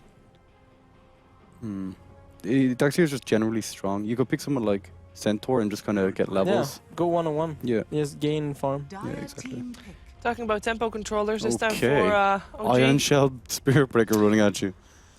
Yeah, That's spooky. could be rough. Could be rough. They do have the Bane to TP though. Like that's the one thing when I'm playing against a Spirit Breaker, if there's no TP support, like having just anyone, like Tusk can also TP, I guess. And for in regards to disable that OG right now has, is basically the Searing 10 Chains and seconds Spirit remaining. Breaker. I mean, you can call the vacuum maybe a disable-ish A little bit, yeah. 5 seconds depending on how remaining. fast people are, but no real solid lockdown coming out from them. just Reserve yet. time. If you go Rubik is an option for them on OG. It's pretty strong. You can Yeah. get Fiend's Grip and the aura is generally good here. But that would mean that you'd put the Spirit Breaker as a core position, because right now it seems like for me. Darkseer on the offlane, Ember maybe safe or mid, and then another core there with him. It's with true. Safe Breaker aim, does. Spirit Breaker. It's happening. It's happening. It's happening. Yeah, that's true. I think if you're 4CL though, you just ban Meepo now. It's Just in case. you just something like okay. Don't you feel like they have the? Witch is pretty decent. at They can deal with with it. But do you want to be able to deal I with don't it? think Bane just gets destroyed by Meepo. Yeah, I don't think they want to aggro into Meepo, No. Dazzle, It's just too, Spirit Breaker either. It's horrible. it's too scary. Yeah. So do you think this Ember is no tails hero? Shiva? Yeah. That's what I think. But Miracle plays it, I think, Yeah, sometimes he too. But does, it's yeah. normally. It is no normally tail. no tail. Yeah. So which Miracle hero do we still have? Anti-mage ban. Oh, they do ban the Viper. Okay. Dire team ban. Which miracle hero do we have? Templar Assassin. Phantom Assassin. PA against Bane. Oscar. Oscar. Okay. Yeah. Radiant team pick. Well, let's see. Come on, just pick Meepo. Yeah, Meepo is good. Meepo could work. And Miracle But does then play the. they have Ember a lot of as melee well. heroes, but maybe it doesn't matter. I don't think, especially when you have the Ion Shell early game. By the way, for Clovers, that Tusk is going to be a core. So we did see Saxa playing it last game, but right now it looks. Oh, were they the team that ran Bane as a core? No, that was was Dire team pick. Different no Logic Gaming. Okay, that was not a legit game. Okay, there's a Razor for last pick here. But yeah, there most likely is going to be the Tusk as a core. I like Gyro the as a Razor core. though, just frontline tank, by mechanism kind of hero. Yeah, to it's deal good with the against gyro. the gyrocopter aggression. Yeah. Very good. Which core would you like to see for 4 Clovers? Someone If they're going to go combo gaming, by the way, Witch Doctor with Gyro, Tusk and the Bane. TA. You need Yeah, one still mid there. against Razor. Viper already got removed. Which other ones? I think TA is not super good. He's gonna get kited, and they have a Grave and They could. I don't know if 4CL do core silencer, but it'd be pretty good in this game. You know, you can stop the Ember Spirit getting away, stop Shadow Graves and stuff. I've never seen them play core silencer, so they could just go for their tiny actually again, because they're quite squishy. OG. That's true. That's a good. Yeah, but who, are you gonna lane a tiny against Razor? That's gonna be a bit of. No, a you just horror. offlane. Yeah, but who are you gonna lane against your Razor? You could put the tiny mid as well Tiny Yeah. Bane. if you want it. Let's go defensive try against Darkseer. Rather. Maybe they're having flashbacks to the Tiny's first not game. bad, No, for sure. is Earthshaker? I think Lina core works really well with their lineup. But the Alchemist. The Never mind. Alchemist. Interesting. Okay, you gotta pick a favorite now. This is a difficult one. I kind of like OG's draft more. I'm gonna go with them. I think just having the The brave- ape father of apes. What do you think? Don't tickle him. No, I'm talking. What go? Show him respect, man. Okay, I think Different voice. I believe in the sexy bamboo. I am your father. So I have to go with the 4 Clovers here. Definitely. Back to you, Shiver. What do you think, Shane? I'm gonna go with OG. I just like Ember Spirit and Dazzle. Okay, so it's 1-1 here on the couch. Let's hear from our commentators and see what they have to say about this match. It is OD picks on Draskell for game 1 of OG, taking on a 4 Clovers and a Leprechaun.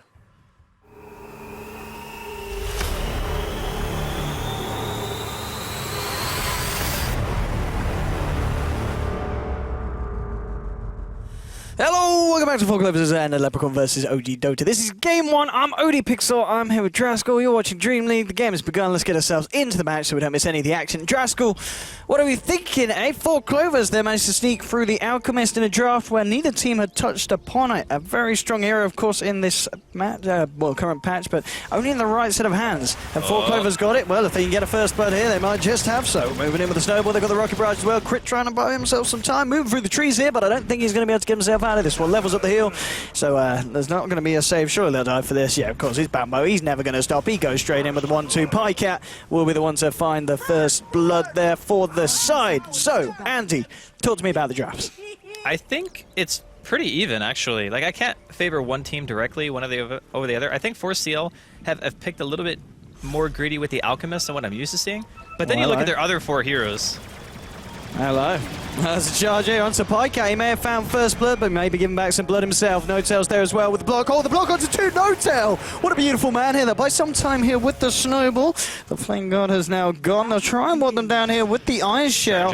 Saxon's going to be able to find the room with the Nightmare, but now with the charge across here, the Iron Shell still ticking down Pika. Can they get themselves the kill? He's going to try and go for it. Going to get it, Pika! Oh, Pika, 2 HP!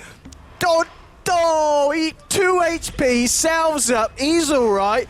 Bambo, now he's going to look for No-Tail. He has got a snowball here, to be fair, if they want to try and use it, but no, looks like they're going to let him go. They can Nightmare him. They can Nightmare him. Sucks it. Oh, I don't know. I want to see some more snowball in there. The Dazzle was back, okay. Yeah, okay. So the fight lasted so long, the crit actually was able to walk back. That's actually insane. 2 HP on Pycat. I mean, that you don't get closer than that. Well, you do, 1 HP, but it was still very, very close. Pretty darn close. But as far as the overall lineups go, I think that 4CL had the capability of buying plenty of time for Nikwa during the mid game. The important thing to note here too is he did not get the level 1 Grievel's Greed bounty rune. So instead of having that like instant bottle, he's gonna have to line up against a Razor and get his bottle the old-fashioned way, like most mid players do, which is, needless to say, not great, but Miracle. Oh, Miracle. Is he just dead? Yeah, he's dead. Wow. Okay. The Saxon can't just take the kill away from Nikwa there. I kind of feel That's just like the casual walk up and gank. All right. I mean, I'm sure there's going to be a few 8Ks being spammed in the chat now, but not the start that OG were looking for. 2 kills down and 4 Clovers ready to bring the chaos back in the second series of the day. Yeah, I mean, they're off to a really good start so far. Like, giving Nikwa a little bit of extra space if they're not securing that bounty rune that he's going to want, and even top lane now. Hello. He's got Surge. I mean, he has, but EGM with the body That was actually blocks. some really good blocking. I think they could have killed him there if Pycat... Like, he probably just expected it to not be possible. He wanted to farm. Yeah, well, it's not even that he wants to farm. It's that he doesn't expect a Surge Darkseer to get blocked perfectly. Like, nobody does that. Apparently EGM does, though. What a player. ASUS at the moment in the mid lane, though, still favouring the Razor. Of course, 4 for 6 against the 3 for 0. And we'll see if Miracle can still maintain the dominance on this lane as Razor. Top lane again, the body blocks this time. Pycat not quite on form as much as EGM, but they may still find the kill. They look for the dive in, they'll get it with a second Rocket Barrage. 3rd kill onto the board here, Pycat. Pycat trying to work out his best way of going around this. And an IMO comes out, I don't think it was quite needed, but just to play it safe there. To ensure that Pycat can walk himself out. But another kill for 4 Clovers. And OG just getting, I don't know, taken down all over the place at the moment. Mid as well. Okay, so, Miracle. Now, this is what, okay. I love how Saksa just casually walks in and just gets kills. Fly's here. I don't think you're getting this one, Fly. 17%. All right. Nice. 0%. Yeah. That was, okay, 4 kills in 3 minutes. And the hilarious part is the Bane just walks in, like, no boots or anything, right? Like, just casually walks up, is a part of half the team's kills at 3 minutes. Back at the, I mean, Nikwa's going to love this. You know, the fact that he's been involved in, what, 3 kills at 3 minutes? He's not going to love this one, though. Charge 4 from Fly. There's not really any follow-up, and Zaxa is here. So, OG, not quite able to find what they're looking for in the mid lane. Moon just trading hits with EGM here. But space is being created here for Pycat. 14 for 4 at the moment in terms of CS. The Ember, of course, for OG. Doing very well down there. And No-Tail, this is arguably one of his signature heroes, especially after joining this lineup that we've seen him from Monkey Business to OG. He's very good at the Ember Spirit. So that's something that 4 goes to bear in mind. Top lane trying to go in onto Moon. The Maledict is down. I think it is probably just a level 1 Maledict, so I don't think it will be enough. But nonetheless, it's going to bring him very low. Not easy. Yeah, he's going to be fine, but... Oh, Jesus.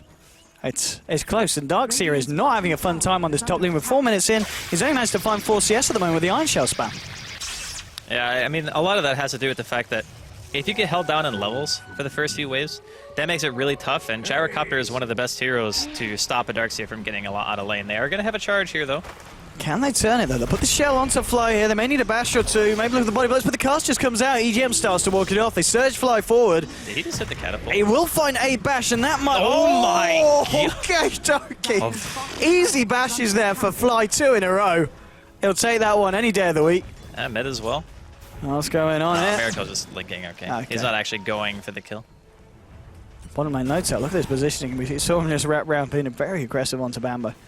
He's going to that point, of course, where as well, where he's going to hit level 6. Be a little bit more active around the map, potentially.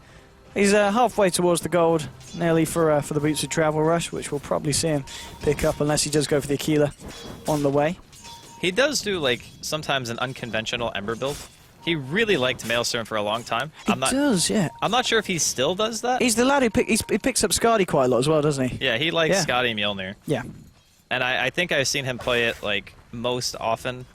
Like, no one else really does that, right? Everyone else just has a standard, you know, okay, I go bots, I Battle go Fury, Battle Fury. Daedalus. Yeah, pretty vanilla stuff. So we'll see what build he goes for this game. Hello. Flight. No, he's not going to want to go for this.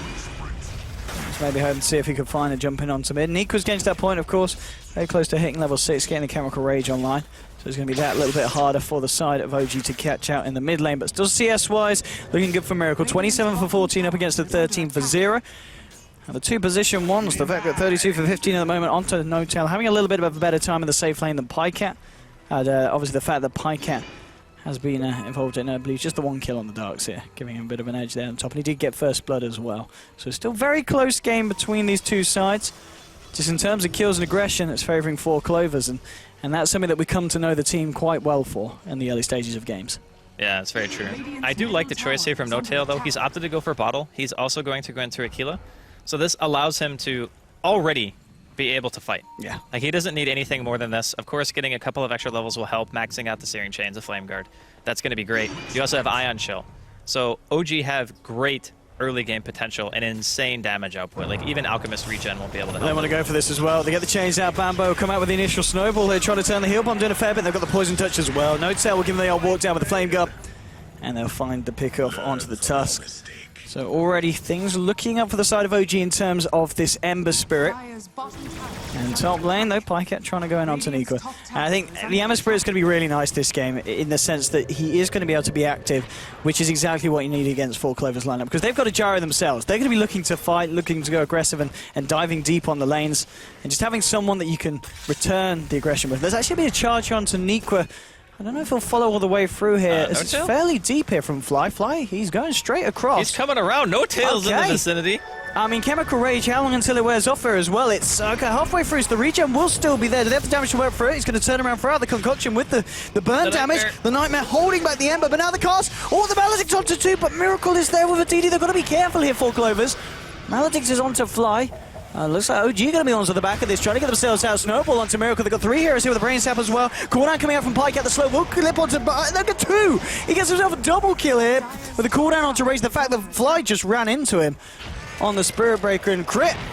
The shards aren't going to trap him up, but once again, 4 Clovers reacting very nicely to what was a very, very deep bit of aggression from OG. They're diving all the way across. They were trying to contest the stack. That's the biggest thing. They wanted to make sure that Nico just didn't get that huge stack going for him. Okay. Right. Bottom rune contention. Who's going to man down first? That's, well, it's not going to be Bambo. He's never one to kind of quit when a fight is kicking off, and he's really going for it. Notel. Oh, the Nightmare! The Flame Guard, though! Okay, Bambo. He gets the rune as well! Oh, Bambo didn't get it! And Sax is gone as well. Jesus. Notel Ember holding OG in this game very nicely through what's been quite a tough time. The Nightmare screwed them over, man. He Nightmared him on top of the room so he couldn't click on it, otherwise he would have got Nightmared. And then he's like, oh, well, I guess I'm just dead now. That is actually the reverse dream. Because it is a Nightmare. I mean, Ember's, how much money has Notel got at the moment off the back of these fights? Is he saving up for his bots yet? He's got 1,200 almost. And I guess that's what the completed Aquila just coming out from now, yeah. So he's got the Aquila bottle, as you said he was running. He's having a good time, Notel. He's, 2 kills in, one assist, and I think pretty much perfect CS for the time that he's been in lane. But yeah, he's actually farmed great. Pycat's keeping up in terms of farm. And we saw him, he turned up to the fight. He's actually got 4 kills. Yes. He's been a little bit more active. It is always important to remember, though, that these cores function very differently. Like, Ember is going to be in the team fights in a big way, just dealing sustained damage, whereas you're relying on cooldown on the gyrocopter and just a couple of good rocket barrages to secure kills. And later the game goes, it's going to become a lot harder to kill Notel. Like, all of their initiators, if you want to call them that, have projectile stuns. So Snowball, Witch Doctor Cask, and then you have Unstable Concoction. Like, all of those things are very, very difficult to not dodge, if you want to call it that. Like, it's very hard for them to catch Ember. It's going to be interesting to see what Nico goes for as well in terms of build. Are we going to see the classic kind of Radiance build here on this Alchemist? It looks like we are. He's got 2k at the moment, so we're not going to see a more kind of utility-based one. We're going kind of the classic out build at the moment. Getting that farm online, getting the old Radiance Manta bots into Octory. There's going to be a charge onto Niqua. He has got a chemical rage there, and the help is on its way. TPs are coming out into the mid lane, and it looks like it's going to be enough to force OG to back up. They'll find the Nightmare here onto Fly. Now, Pikeout moving forward. Cooldown's going to come out, and Fly very much dead. The question is whether they can find anything else, but it looks like OG are going to play it safe, just back themselves off. But losing another kill, and Pikeout now with the 5 kills, mega kill streak on the Gyrocopter. He's going to be very happy with the way that this game's panned out so far here for himself. I just love that both these teams have picked very active cores and are always at engagements, you know? We have transitioned well out of the era of position ones just AFK farming like the entire game. It's now just everyone fights all the time. Oh, Bambo. Well, Miracle trying to move in onto Bambo. There'll be the Nightmare from Saxa holding him back, but the charge from Fly. Let's see if he goes all the way, and he's charging from base here, so it's going to be a little bit of time before he is here. They do not have boots to travel on No Tail. So we've already talked about the activity of both of the cores. We'll see him be even more active across the map now with the bots and just being able to remnant back to the lane that he's farming in. So being able to turn up to every fight and still not miss a free lane and farm when it goes by him. Dire's middle tower is under attack. And 4C&L need to be very, very careful about the next couple of minutes of this game. And there we go. Charge onto Saxa. He's got a Nightmare. He's going to be able to get it out. And the bashes are coming out from Fly. This man. Oh my. Fly. Iron Shell, we're off. Okay. And at the same time, Nico's trying to go onto Miracle. Crit's there as well. They'll find the Snowball initiation onto No Tail. He remnants himself away from the fight. Plasma Field coming through now. The charge across from Fly. Looking to continue this one. Cooldown gets dropped. The walls come out though. They've lost the Witch Doctor. Let's see if the side of Four Cloves wants still to stick around. A little bit awkward at the moment as they're kind of at separate ends of the fight here. Nico down towards the bottom. He's going to move in with the concoction. There's still a fair few here, and they'll just turn and try and fight this. I think No Tail moves and gets the chains out. There's a snowball forward. Miracle getting a good static link off here. War's Punch not quite enough to kill the Razor. Pops the charges on his stick and may just try and turn. Pikeout's moving forward, but the Urn's on him. Crit healing up his team before he goes. It's an unstoppable for Pikeout. Whoever gets this kill is going to get a lot of money in the bank, and it may just be Fly charging across onto the Gyrocopter. Should get it, and he does. They'll find the kill onto the Gyro, ending the streak. No Tail cleans up towards the top, getting himself a double kill as he takes down Saxa on the Bane. And it's only EGM left alive here on Four Clovers. So OG really turning up to the fights there, and we can see some of them getting away on slithers of health. Definitely coming out with a favourable trade there as the activity from No Tail with his bots continues. And he's now sitting on a clean 1k on top of the pair of them. 5 kills and 3 assists at the moment for this man. Dude, I think we've learned one valuable lesson here. Darkseer, Ion Shell, and Ember Spear Flame Guard is very painful. And EGM is about to feel some more of it. Straight in onto the Witch Doctor. Unstoppable streak for No Tail. TPs are going to come, but they get cancelled straight away. They actually have no answer for Ember. That's the biggest problem right now that 4CL are running into. Is if No Tail plays his cards right, the only thing he has to be very cautious of is something like a Fiend's Grip or maybe getting snowballed and call down from Fog, which is very unlikely to happen given the fact that Fly is pretty much in the team fight first. And then you have Moon, you also have Miracle, 3 very tanky heroes who can kind of lead in for you. And then No Tail comes in after all the spells have been used, a Flame Guard on an Ion Shell, and it's like, all right, where's your damage? Oh, top lane. We may see some of it come out from OG. Nether Strike onto Sax, and that'll be one. Pikeout gets the cooldown out. By some space in No Tail just moves back in with the Flame Guard. He's ready to go for it. Gets the chains out to Pikeout. Backup's on its way from Fly and Moon. And No Tail, oh, Jesus Christ, that remnant out of the last minute. Nicely done there by the man. He tags Fly and Moon in. They'll finish off the kill onto Pikeout. Double kill here for the Darkseer. Nico trying to move forward here. Let's see if they can find anything. No Tail's going to look for the TP out. I mean, it's a very aggressive play from the bottom lane. Bambo was able to find a solo kill onto Dazzle, but 12 for 9 at the moment. OG, they might not have had the strongest start, but they're really bringing it back at this point. And off the back of these fights as well, the fact that we're seeing Ember now nearly 2k ahead of the Gyrocopter, certainly working out favourably for the position 1 on the side of OG. And from the looks of things, he is going for the momentum build. I assume that's a BKB that he's building? Okay. I can't imagine it being SOI or anything like that, right? Like, I guess it is. I mean, at the moment, just we've seen, as you said, with the Iron Shell and the Flame Guard, you just run at people and they die. If you've got a BKB, there's not a lot that Four Clovers are going to be able to do to stop that. So, yeah. I guess why not at this point if you can get it this early on? Yeah, I do like the build for sure, especially since you can start cleaning up tier 1s very easily. Your Darkseer's got mech now, so Moon's going to have that team fight sustain that your team was kind of, well, maybe not lacking, but now it's just going to be better. You do have the crit dazzle on top of it with a weave and level 4 shadow wave. Like, it's gonna be really tough for 4C&L to live the next like 10-15 minutes because Nico doesn't even have his relic yet. It's 15 minutes in. Yeah, he can't die. Well, he can. He might but die. It's not good if he dies for the side of 4C&L. Can they find Nico? I think Ember. No, they're going to look towards Pikecat. Is Notel ready to go? Oh, messes up the combo there. Doesn't quite get the slight into chains. So I won't be able to jump forward onto Pikecat. He's just going to TP back to the bottom lane. Look to push that one out. He has got the remnant there if they want to try and fight top. Miracle as well. He stepped up his farm, still ahead of the Alk in terms of it. 5.1 against the 4.9 in net worth. I think the biggest issue this game is if you don't have a team that can actually kill the Ember, then you need to contest him in lane. Like, if you can't catch him, then the only other way to counter him is to make sure that his laning phase is crap. Notail got complete free farm and kills. And now you're at the stage in the game where 4C&L are looking at it and they're like, okay, what's our best way to initiate? We get a Fiend's Grip, maybe we smoke on him or something like that, and we can kill him that way. But even then, you have things like Brave, Charge can interrupt it, there's Vacuum, Blink is eventually going to come out onto Moon. You have less and less ways of realistically taking out this hero. Bambo. Jesus. Fly with another strike into the charge. Yeah. Not a chance for any kind of balls to come out from the Tusk. The Golden Experience lead is pretty decent. I was going to say should be sizable. Yeah, it's over 5,000, closer to 7,500 gold, and EXP is looking the same. But the lead, I think, is even bigger for OG just because of their hero composition. Straight out TP here from the Bane. Got OG moving into the jungle, just dewarding here, and a nice sentry as well. I was going to catch out both the sentry and the observer. Let's see if they can find anything mid lane. Notail, just maybe creating a bit of bait. It is, of course, now confirmed that it is that BKB as we suspected.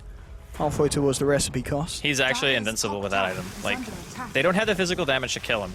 They can Fiend's Grip him, though. Well, there we go. Beautifully demonstrated here. Notail, can he get himself out? The stun lock is there. The grave. Notail. Oh, he's out of there. Stick charges. He's out of there. He's fine. Oh, he's actually fine. The bounces. Wall's being dropped. 4 Clovers walking straight to the wall. The Vacuum as well. He's ready to go back in here, Notail. He's going to TP back to base. He's got a remnant out. The fight will continue whilst they wait for him to return. Fly with the charge forward onto Bambo with the shell as well. They should be able to find the Tusk. The snowball coming out. Target, they will find out. They've lost the snowball. They've lost the Tusk. Double kill for Nikwa here. And Notail has turned back up to the fight. Moon just trying to get himself away through the wall. There is a missile coming through onto the head of Notail. He's got another remnant here, but that's his last one out that will pull him back in. Looks like he's going to be okay. Their 4 Clovers can't quite chase him all the way. But a nice turnaround for the side of 4 Clovers there, coming out with a pretty nice XP and gold swing for this point of the game. And the fact that Nico got the double kill as well on the Alchemist, that should put him very close to finishing off the Radiance, if not even the money to do so. Yeah, it's just 100 away now from that Radiance. So very nicely done from 4 Clovers holding on in that position. I assume what happened was OG realized that, okay, Notail got out, he dropped a remnant, he's going to come back in like 5-10 seconds, and then we'll just keep fighting because they use Fiend's Grip, and they drop some spells on our Ember to try to kill him. We should win this fight. The problem was they went in too far before Notail was actually available to fight again. So they walked into a call down, and they kind of got wrecked before Notail was really even back. So I think if they disengage for even a couple of seconds, and then just keep sieging the tower, they can at the very least get that. I don't think they need to fight that aggressively if you have an objective that's right in front of you, you know? Like, you can get the tower, you don't have to like dive for kills. Maybe we'll see them go, try and go aggressive again now the fact that Notail has that BKB done. Yep. And there's a blink on Moon as well. We've seen him get some pretty nice walls and Vacuums out. They're going to be even nicer now. Bottom lane, flying crit with the wraparound onto Bambo, and there we go again. The Nether Strike to set this one up. Bambo does get the snowball out this time, and TP reactions will be there. So maybe the turnaround can happen here for the side of 4 Clover. Snowball's forward. Bambo incredibly low. Will be able to get himself back. Now the cooldown comes out. It's going to clip Fly and onto Moon. Pikecat trying to move forward. The missile is coming out towards Fly. EGM and Bambo there as well with Saxa chasing this down. Fly could be in trouble. He does have a charge. Can he get it off before the missile connects? No, he can't. He tries for it, but the missile's there to hit him straight after to cancel it. Fly, he's going to go down. Brain Sap from Saxa finishes him off. At the moment, Notail and Miracle just looking to pressure the middle lane. They should be able to defend the bottom. He's actually going to bot stop here as well here, Notail. So a team trying to pressure two sides. 4 Clovers themselves, they'll look to try moving on to the tier 1, but if they lose a tier 2 or potentially 2 in return, this trade is not necessarily going to be worth it. I think they will. They just take the tier 1 and back. Like, they already have one hero back. Bambo. Bambo. Bam. Oh. That actually kind of helped him. Yeah. Oh, they did have the vision there. Bane tried to go for it, but couldn't get the cast animation out in time.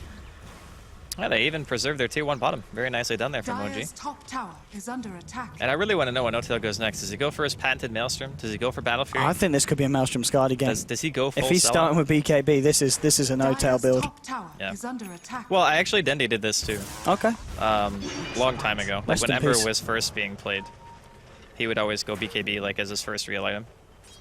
I mean, the thing is, if you think about it this way, BKB protects your Flame Guard, which sounds silly because Flame Guard's supposed to protect you from taking magic damage. But during this stage of the game, your magic damage is your damage. You don't have physical DPS yet. You That's don't true. have Battle Fury or That's Daedalus. true. So the BKB makes so your Flame Guard is always going to deal at least 10 seconds worth of damage with Searing Chains on top of it. So not only that, but it obviously stops disables and you're not taking any damage at all. So it's a very, very solid fighting item as long as you can get a lot out of it. Like, you don't buy a BKB for it to casually sit in your inventory, you know? Like, he buys this with the intent of, if they fight, we will also fight them back. Oh, Bambo, Bambo, Bambo. He's going to get the snowball out, but there's a move forward from No-Tail in with the BKB as well. Straight onto the Nico Alchemist. Chemical Rage regen is not going to help you this time against the damage that this man's doing. Double kill for the Ember Spirit. Bottom tower And as we just saw then, you know, the Iron Shell and the Flame Guard pretty much negates the regen there of the Alxol and his life itself. Now with another strike onto EGM. Looking for a third pick-off. It's a triple kill for No-Tail. He's on a godlike streak. He's not dying anytime soon, this Ember. He may even finish the game without dying at all. I'll be able to look for this tier 2 here, and No-Tail, I mean, we know he's good on the Ember, and I wouldn't be surprised when it comes around to game 2 if we see the Ember being banned out. I would actually agree completely. Like, just ban the hero second phase. Because I think they picked a, what, third? Right? They did. Third or they fourth, didn't have to pick maybe. it straight up this draft, I'm pretty sure. Yeah, so all things considered, just a really nice pick for the game. Again, we talked about how there's not really a whole lot that 4C&L can do against it, per se, in team fights. They just have to hope that they get lucky with a pick. Like, when they found him with a Fiend Sax, Script... if he leads him with a Fiend Script here, there is maybe. some backup. reaction too No-Tail. fast. He's just like that. Straight out. He out of there, yeah. Zip down. Oh, EGM. Please press F. Easy Press done. F Yeah. to pay respects to the dude. Press F. Oh, he is going Battle Fury. Is he going for the bow? Oh, okay. He's keeping it Now, cool. you know what? Keeping it He on. has bought Lincolns in the past. I'm hoping for the Lotus Soul, personally. Dude, Lotus Orb is so good. Yeah. Love that item. Hey, look at this. Charge vacuum wall is beautiful for the side of OG. They'll look for Nico. They should be able to find it. Cooldown comes out. Nightmare is there. It's not going to save the life of Nico. They're trying to turn around with the brain set with a Fiend Script now to Fly. Maybe they can still fight this here. Pycat doing a fair bit of damage. He's going to find Fly here as well. So they have found two. And they're not going to look for Moon here. Pycat just TPs himself out, realizing that OG may come in a little bit angry that they've just lost 2 heroes. But 4 Clovers, one of the better fights that they've found in the last 10 minutes or so, taking 2 and only losing 1. Even though it is at Niqua, Saxy just holding on for dear life in the jungle there. It should be fine. 19 for 15. Pretty much the big point, though, the fact that Ember Spirit is, what, 4k ahead of the Jara at the moment. It's pretty damn scary, especially the way that No-Tail plays it. Yep. Hey? There's the rocket. That's the spite rocket. Yeah, look, he just swags it off. Yeah. He's like, you what? Okay, so I guess... Oh, Pycat is not going to be able to do anything against this BKB. That's 1 down. No-Tail moving forward, looking for more. He's got the chains up. He'll be able to get them out. Doesn't actually latch onto Niqua, but he latches onto EGM. He'll look for the Witch Dot to kill. Okay, straight out of there, No-Tail. As soon as he says something about Miracle, is going to be as lucky. They should be able to find him. What? He's still alive. He's still alive. He's still alive. He's going to live. 30 HP. He's going to live. Oh, Miracle double kill for the Razor. God. He stays alive. Moon and Fly moving in. They should find EGM. He throws out the casket, bounces a couple of times. Slide comes through. Beyond godlike now for No-Tail. There's 4 dead on the side of 4 Clovers. And that's going to be a tier 2 going down as well. No-Tail very close to finishing off the Battle Fury. He just needs to pick up the cheeky little Quelling Blade. Oh my goodness. Yeah, Oh, this look at this. is kind of a... I mean, Even though the score is close, it's not really indicative of the lead that OG has. Yeah. Like, it's actually a gigantic difference. This is not great here for the side of 4 Clovers. The one saving grace is that until Razor has Aghanims or like AC or something, their high ground push isn't super scary. It's just that you can never really fight them. No. Like 4C&L are going to have such a hard time engaging. Like they need BKBs, they need all sorts of stuff. Yeah. Pycat. They're not going to be able to find anything yet. It's, I don't know at this point. The point where you got, what, 3 cores at minimum, just about 2k ahead of the highest core of 4 Clovers. Yeah. It's not great for 4 Clovers. And Geka Greaves now on the Darkseer. Medallion coming out on your Dazzle. More and more good things coming out for the side of OG. What you got a BKB just about 650 gold away here for a Miracle, as he just needs the Ogre Club. And yes. Well, let's see. We've seen 4 Clovers manage to turn around some bad things in the past. Maybe they can do it here in this game. They've got a long way to go, and they might have to do it without Bambo here, as there are 5 heroes moving in onto the task. Bambo, he's using some nice shots. It's not going to be nice enough though, as I should find it. He's got a snowball here, as he'll think about his life as he gets taken down here by a slight from Notal, who's now got 12 kills. Notal showing no mercy. 25 minutes into this game. As an SMY on the Gyrocopter here for the side of 4 Clovers, but I don't know if it's going to be enough against the progression of OG at the moment. Roshan is up. They may look to try and take that. Notel's actually going to bots top. There are 2 heroes at the moment, the Gyro and the Alchemist. I don't think they've got the control though to take him down. Maybe with a nice concoction. Let's see if they can get this kill. No, not happening. No. Not nearly enough damage. It's not enough damage, not enough control. Yep. I mean, their team is pretty bad at killing Roche, actually. Like, if you think about it, most of the damage you're relying on in these fights is just Flame Guard, Searing Chains, Ion Shell, and then you have Plasma Field. So it's mostly magic. When it comes to killing towers or, like, taking objectives in general, like, even Roshan is a perfect example. They kill it slow as hell. Like, it's not fast. It's just that 4CL cannot engage them. Shards just coming in. I don't know if 4 Clovers are going to be able to contest this one, though. I think they've got to let it go. Even though at the same time, you let it go. If Pycat had BKB, maybe they could fight. Because then there would be one person who can deal damage and just stand there and hit. They're actually not going to finish Roshan here. They're looking to fight maybe instead. Nether Strike coming out, but Bambo's going to be there with the snowball dodge. There with the backup. Niqua throws out the concoction, but here's Notel with the BKB and the Flame Guard and the Iron Shell. He's ready to go to work. They've already found Niqua. They'll be able to find Pycat here as well. The Fiend's Grip at this moment in time doesn't even matter here for the side of OG. He gets the slight, moves forward here with the Remnants. Beyond Godlike now for Notel. 3 dead on the side of 4 Clovers. And they might feel a bit happier going back and finishing off the Roshan. They might say, let's just go mid and push down a lane. Another very good team fight here for the side of OG. And 4 Clovers, just, it's not been a pretty fight for them, at least the last few of them, as they're just struggling to find anything favourable for the side. I just think it's hilarious that they were sitting in the pit and they just go, God, we kill this slow. Let's just go fight them. Because we know that it's really hard for us to lose an engagement at this point. And rather than give the opportunity for 4CL to go for some like cheeky Aegis Seal or a call down in the pit when we have 5, we just push our advantage. We know that 4CL come on, can Bambo, never give go us a for cheeky Aegis Seal. No. Okay. I don't blame him. He was dead if he went for that. There's an Aegis on Notel. I mean, that's even if he dies once at this point. And I'll talk about dying. Bambo. There we go. That's the last time he's going to be playing with his balls for a bit. Yeah. All right. I mean, it's kind of gruesome right now. I think you need to ban the Ember Spirit game too. Or Darkseer. I think Darkseer is also a viable option. Very good as well. Because it's not necessarily just the Ember alone, it's the combination of the two that allows him to not only go for the early BKB that just hard counters your entire lineup, because 4CL did pick 4 heroes that were capable of fighting. It's just that, again, they don't have the lockdown necessary and the physical damage output to kill through BKB. So by having Ion Shell and Flame Guard together, you have all the damage that you need for a fight. You don't need anything else. Also consider that Fly can charge in with a secondary Ion Shell too. And then there's Vac Wall, so it's just a very rough situation. I think you could justify banning either hero at this point. Okay, well, I mean, at this point, indeed, 4 Clovers forced back into the base.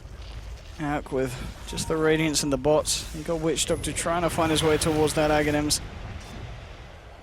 And looks like OG just playing a bit safe at the moment. No one ready to jump straight in. There's a lot of money still on Notel, 2.7k. On top of that, Battle Fury. This has got to be the poorest Alchemist I've ever seen, by the way. Wow, like, when do you see an Alchemist not, like, towering above everyone else's net worth? Like, even in games where Alchemist is losing, typically he does still have at least equal, or if not, a little bit more than the highest farm person on the enemy team. But this is just like only Radiance and bots. He has 1,000 health. Doesn't matter how much regen you have if you just die in 1 second. I guess at this point the question is just when do OG decide to go. Oh, they got plenty of time. They've No need to got rush. all the time in the world at this point. And okay, so Crystallis is now on Notel as well. He's got 1k towards working towards the Daedalus. He's even got an Aquila if he wants to sell that along the line. Get a bit more money towards the Demon Edge and Recipe Fund. This is a bit of a sad tale for the side of 4 Clovers. They're going to need a bit of a miracle to turn it around. It's just a shame that they're playing against him. Notel moving forward with the slight and the change as well. He's going to ramp it forward here with the BKB ready to go with the Iron Shell rundown. Fiend's Grip is going to be there. He does of course have this Aegis. Death Ward's been dropped. They should be able to kill him once. He's going to be like, team, I'm diving. Can you guys dive as well? And Nico's going to end up stunning himself. Notel with the slight and the change onto do Moon there. With the vacuum wall to 4. It's beautiful from Moon. Notel will be able to remnant out. Moon moving forward. The side of 4 Clovers just running back to the base after that pretty horrific wall vacuum combo coming down onto them all. Doesn't kill them nonetheless, so they'll be able to walk themselves back in. OG are going to be fine. They do manage to get Notel out of there, which was pretty much the aim there of that vacuum wall, just to make sure that they can keep Notel's scoreboard flawless for the time being. I think he realized after he went in, he's like, I might be a little bit deep here, guys. He wanted to use his Aegis. Well, he did. He did? Mission successful.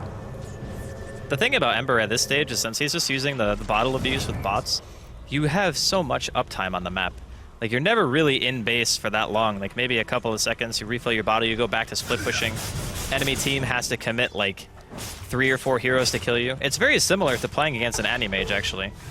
Except this hero, in some ways, is more mobile because you can drop a Remnant, TP across the map, and then come back. Like, AM can't even do that. So now it's like... It's a strong hero. It's pretty good. Decent. Well, I see when they go for the next round here, OG. Just forcing in all 3 lanes, making sure they're in a good position so that when they do take a fight and come out on top, they're ready to push wherever the wind takes them. Shiva's guard is now on Razor as well, so something else to just help with these high ground pushes.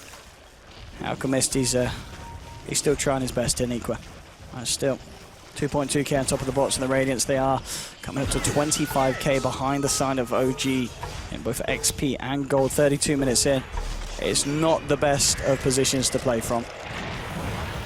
Oh, Notel moves forward, chains onto Bambo. He's going to go in as well with the BKB, ready to find Nether Strike onto the Tusk as well. They'll find that one. Notel, can he find anything more here? Slides forward. Now we'll Remnant out just in case a concoction was being charged up by Nico. Also just aware of the Fiend's Grip as well. It's back online here for 4 Clovers. If they can find the grip onto Notel. A miracle, I mean miracle. You know, with the Shivas, he's just been kind of chilling out, farming, pushing out the lanes. Because all the attention at the moment has really just been drawn in by Notel on this Ember Spirit. So Razors was given a lot of space. And, yeah. You know, the fact that Ember's killed a hell of a lot of people. And, you know, the Razor's only 800 gold behind him. It just goes to show how well Miracle's been farming amidst all this chaos that OG had been kicking off. And Razor is not really known as a flash farming hero either. Like, this is the guy who takes ages to farm everything. It's like playing CK. You're a good team fight, but you're not really great at hidden creeps. And Miracle's done a really good job of keeping up. You're definitely spot on about that. I also like the fact that OG, we saw Notel just pop his BKB for just 1 kill. That's fine. Like, you don't need to pop BKB for only engagements at this point and like a larger magnitude. It doesn't need to be a 5v5. You can just get a pick. 4CL aren't leaving their base. You're farming their entire woods. You're farming the Ancients. Notel can just be wherever he wants. It doesn't really matter at this point. You can keep getting a bigger lead until you are like, okay, we got 2 items up on every single hero. We can just run at them. And I think that's kind of what OG are waiting for. Either that or they're waiting for the next Roshan to spawn, which is still quite a ways away. I mean, there we go. I mean, that's the big item really now for Notel. Yeah, there's Daedalus now, yeah. Yes, all on its way, done and dusted. 2.3k coming up on Moon's Darkseer as well, so he can look towards what I'd imagine. I mean, I guess he's going to get the Hex here for the side if they feel that they need it. They've already got a Shivas on the Razor. Yeah, I think Hex is really good because it gives you a long-range way to disable Fiend's Grip, and that's like the one scary thing still for Notel is if he gets gripped and he doesn't have help. Now, granted, I think that's a pretty unlikely scenario, but at the very least, it gives you one more method to counterplay and just be like, yeah, okay, you got Hexed, and then you lose the fight. Because if the Fiend's Grip isn't perfect and you don't have damage follow-up on No Tail, he just won't die. Because he's been very good about having Remnants out, maybe barring that dive with the Aegis. That was the one time he actually didn't have a Remnant. But that's because he used him to go in instead of have one for retreating. Pink's coming out on mid. No Tail looks to want to go, gets the chains out onto 2. I'll just be able to hold this out. Shards are coming through, but 4 Clovers, they can't really leave the base. They've got to kind of just bank on OG diving in deep and them being able to turn with something, as she said, like the Fiend's Grip. They really can't go out looking for kills at this point, though, because every time OG are going to be there to turn, they're pretty much holding out for a mistake from OG at this point. It's going to have to be a colossal mistake. Yeah. They're going to have to like grave the wrong target while No Tail's Fiend's Gripped, and then No Tail dies. He even almost has enough money for buyback. So even if that happens and he has a Remnant now, he can just come back. I don't know, man. It's looking pretty bleak right now for 4CL. I'm thinking to myself that there's one item that they get that suddenly they can actually take a team fight. Rapier Jara. BKB is the option here for Pycat, for sure. Like, He's got to get the Rapier there, surely. Yeah, but he needs the damage, but he also needs to be able to live. If he can't live, then it doesn't matter how much damage you have. He's saving up the gold. You know what I mean? There's 2.8k on him. I agree that Rapier would be an item that gives him enough potential to be able to win a fight. I mean, BKB, it's just not going to do enough at this point. I mean, he might not die, but he's not going to kill anyone. I think it's like, damned if you do, damned if you don't. Like, if you buy a BKB, you do no damage. If you buy a Rapier, you get wrecked by, like, a charge and an ulti from the Spirit Breaker. Talking about charging an ulti from the Spirit Breaker, Saxa. He's going to show us what it feels like to receive it. Yeah. There we go. Okay. He was trying to be proactive and get some vision out, and I definitely understand that, because the way the OG have been playing, they have not really backed up. You know, the last, I want to say almost 10 minutes, they've been more or less assuming the same spot on the map, not letting 4CL leave their base, not letting them get any vision down. They're just always here. Look at this man. Yep. He's just out. All right, Roshan's up. Yeah. So OG, they can take their sweet time. They can go for this Rosh. 4CL will have to take this opportunity. They realize that OG aren't great at killing the base. Like, their high ground push isn't super scary because they didn't make an Aghanims on Miracle. So they have no real tower hitter. But if they get Roshan again, and No Tail doesn't dive into tier 4s almost, I think that should be enough to push it over the edge. How's Pycat doing? Is he still saving up on the Rapier fund? Nah, he's got to be giving. Yeah. That dream is over.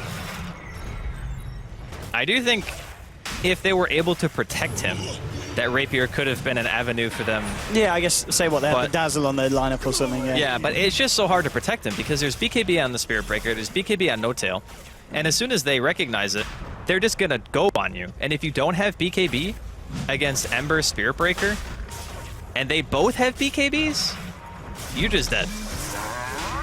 They just hard focus you, you die, and then game is over. What's the graph looking like at this point as well? Have they settled off at all, or is it still spiraling out of control?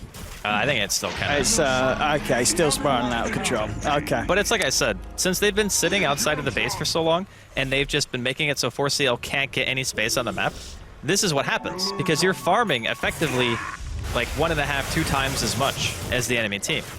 They can't get their jungle. They can't get anything. Like, they're just stuck. And that is a basher, by the way. Okay, why not? Why not? Let's have a bit of a no You can make it into Abyssal and use it during Sleight of Fist. To the build? You just have to spam click. Or apparently there's that console thing that lets you do like an auto click if you hold down. I don't forget what the thing is.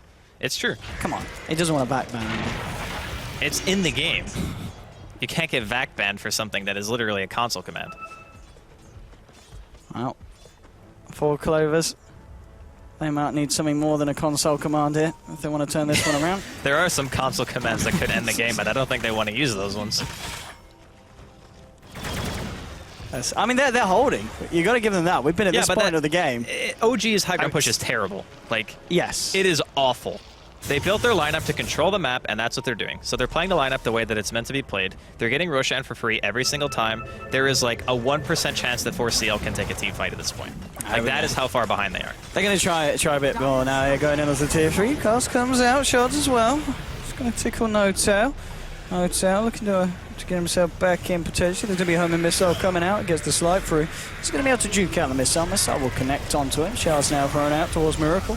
And just kind of chilling here, moving back in with the chains onto Niqua, and they'll be able to find themselves to tier 3 here.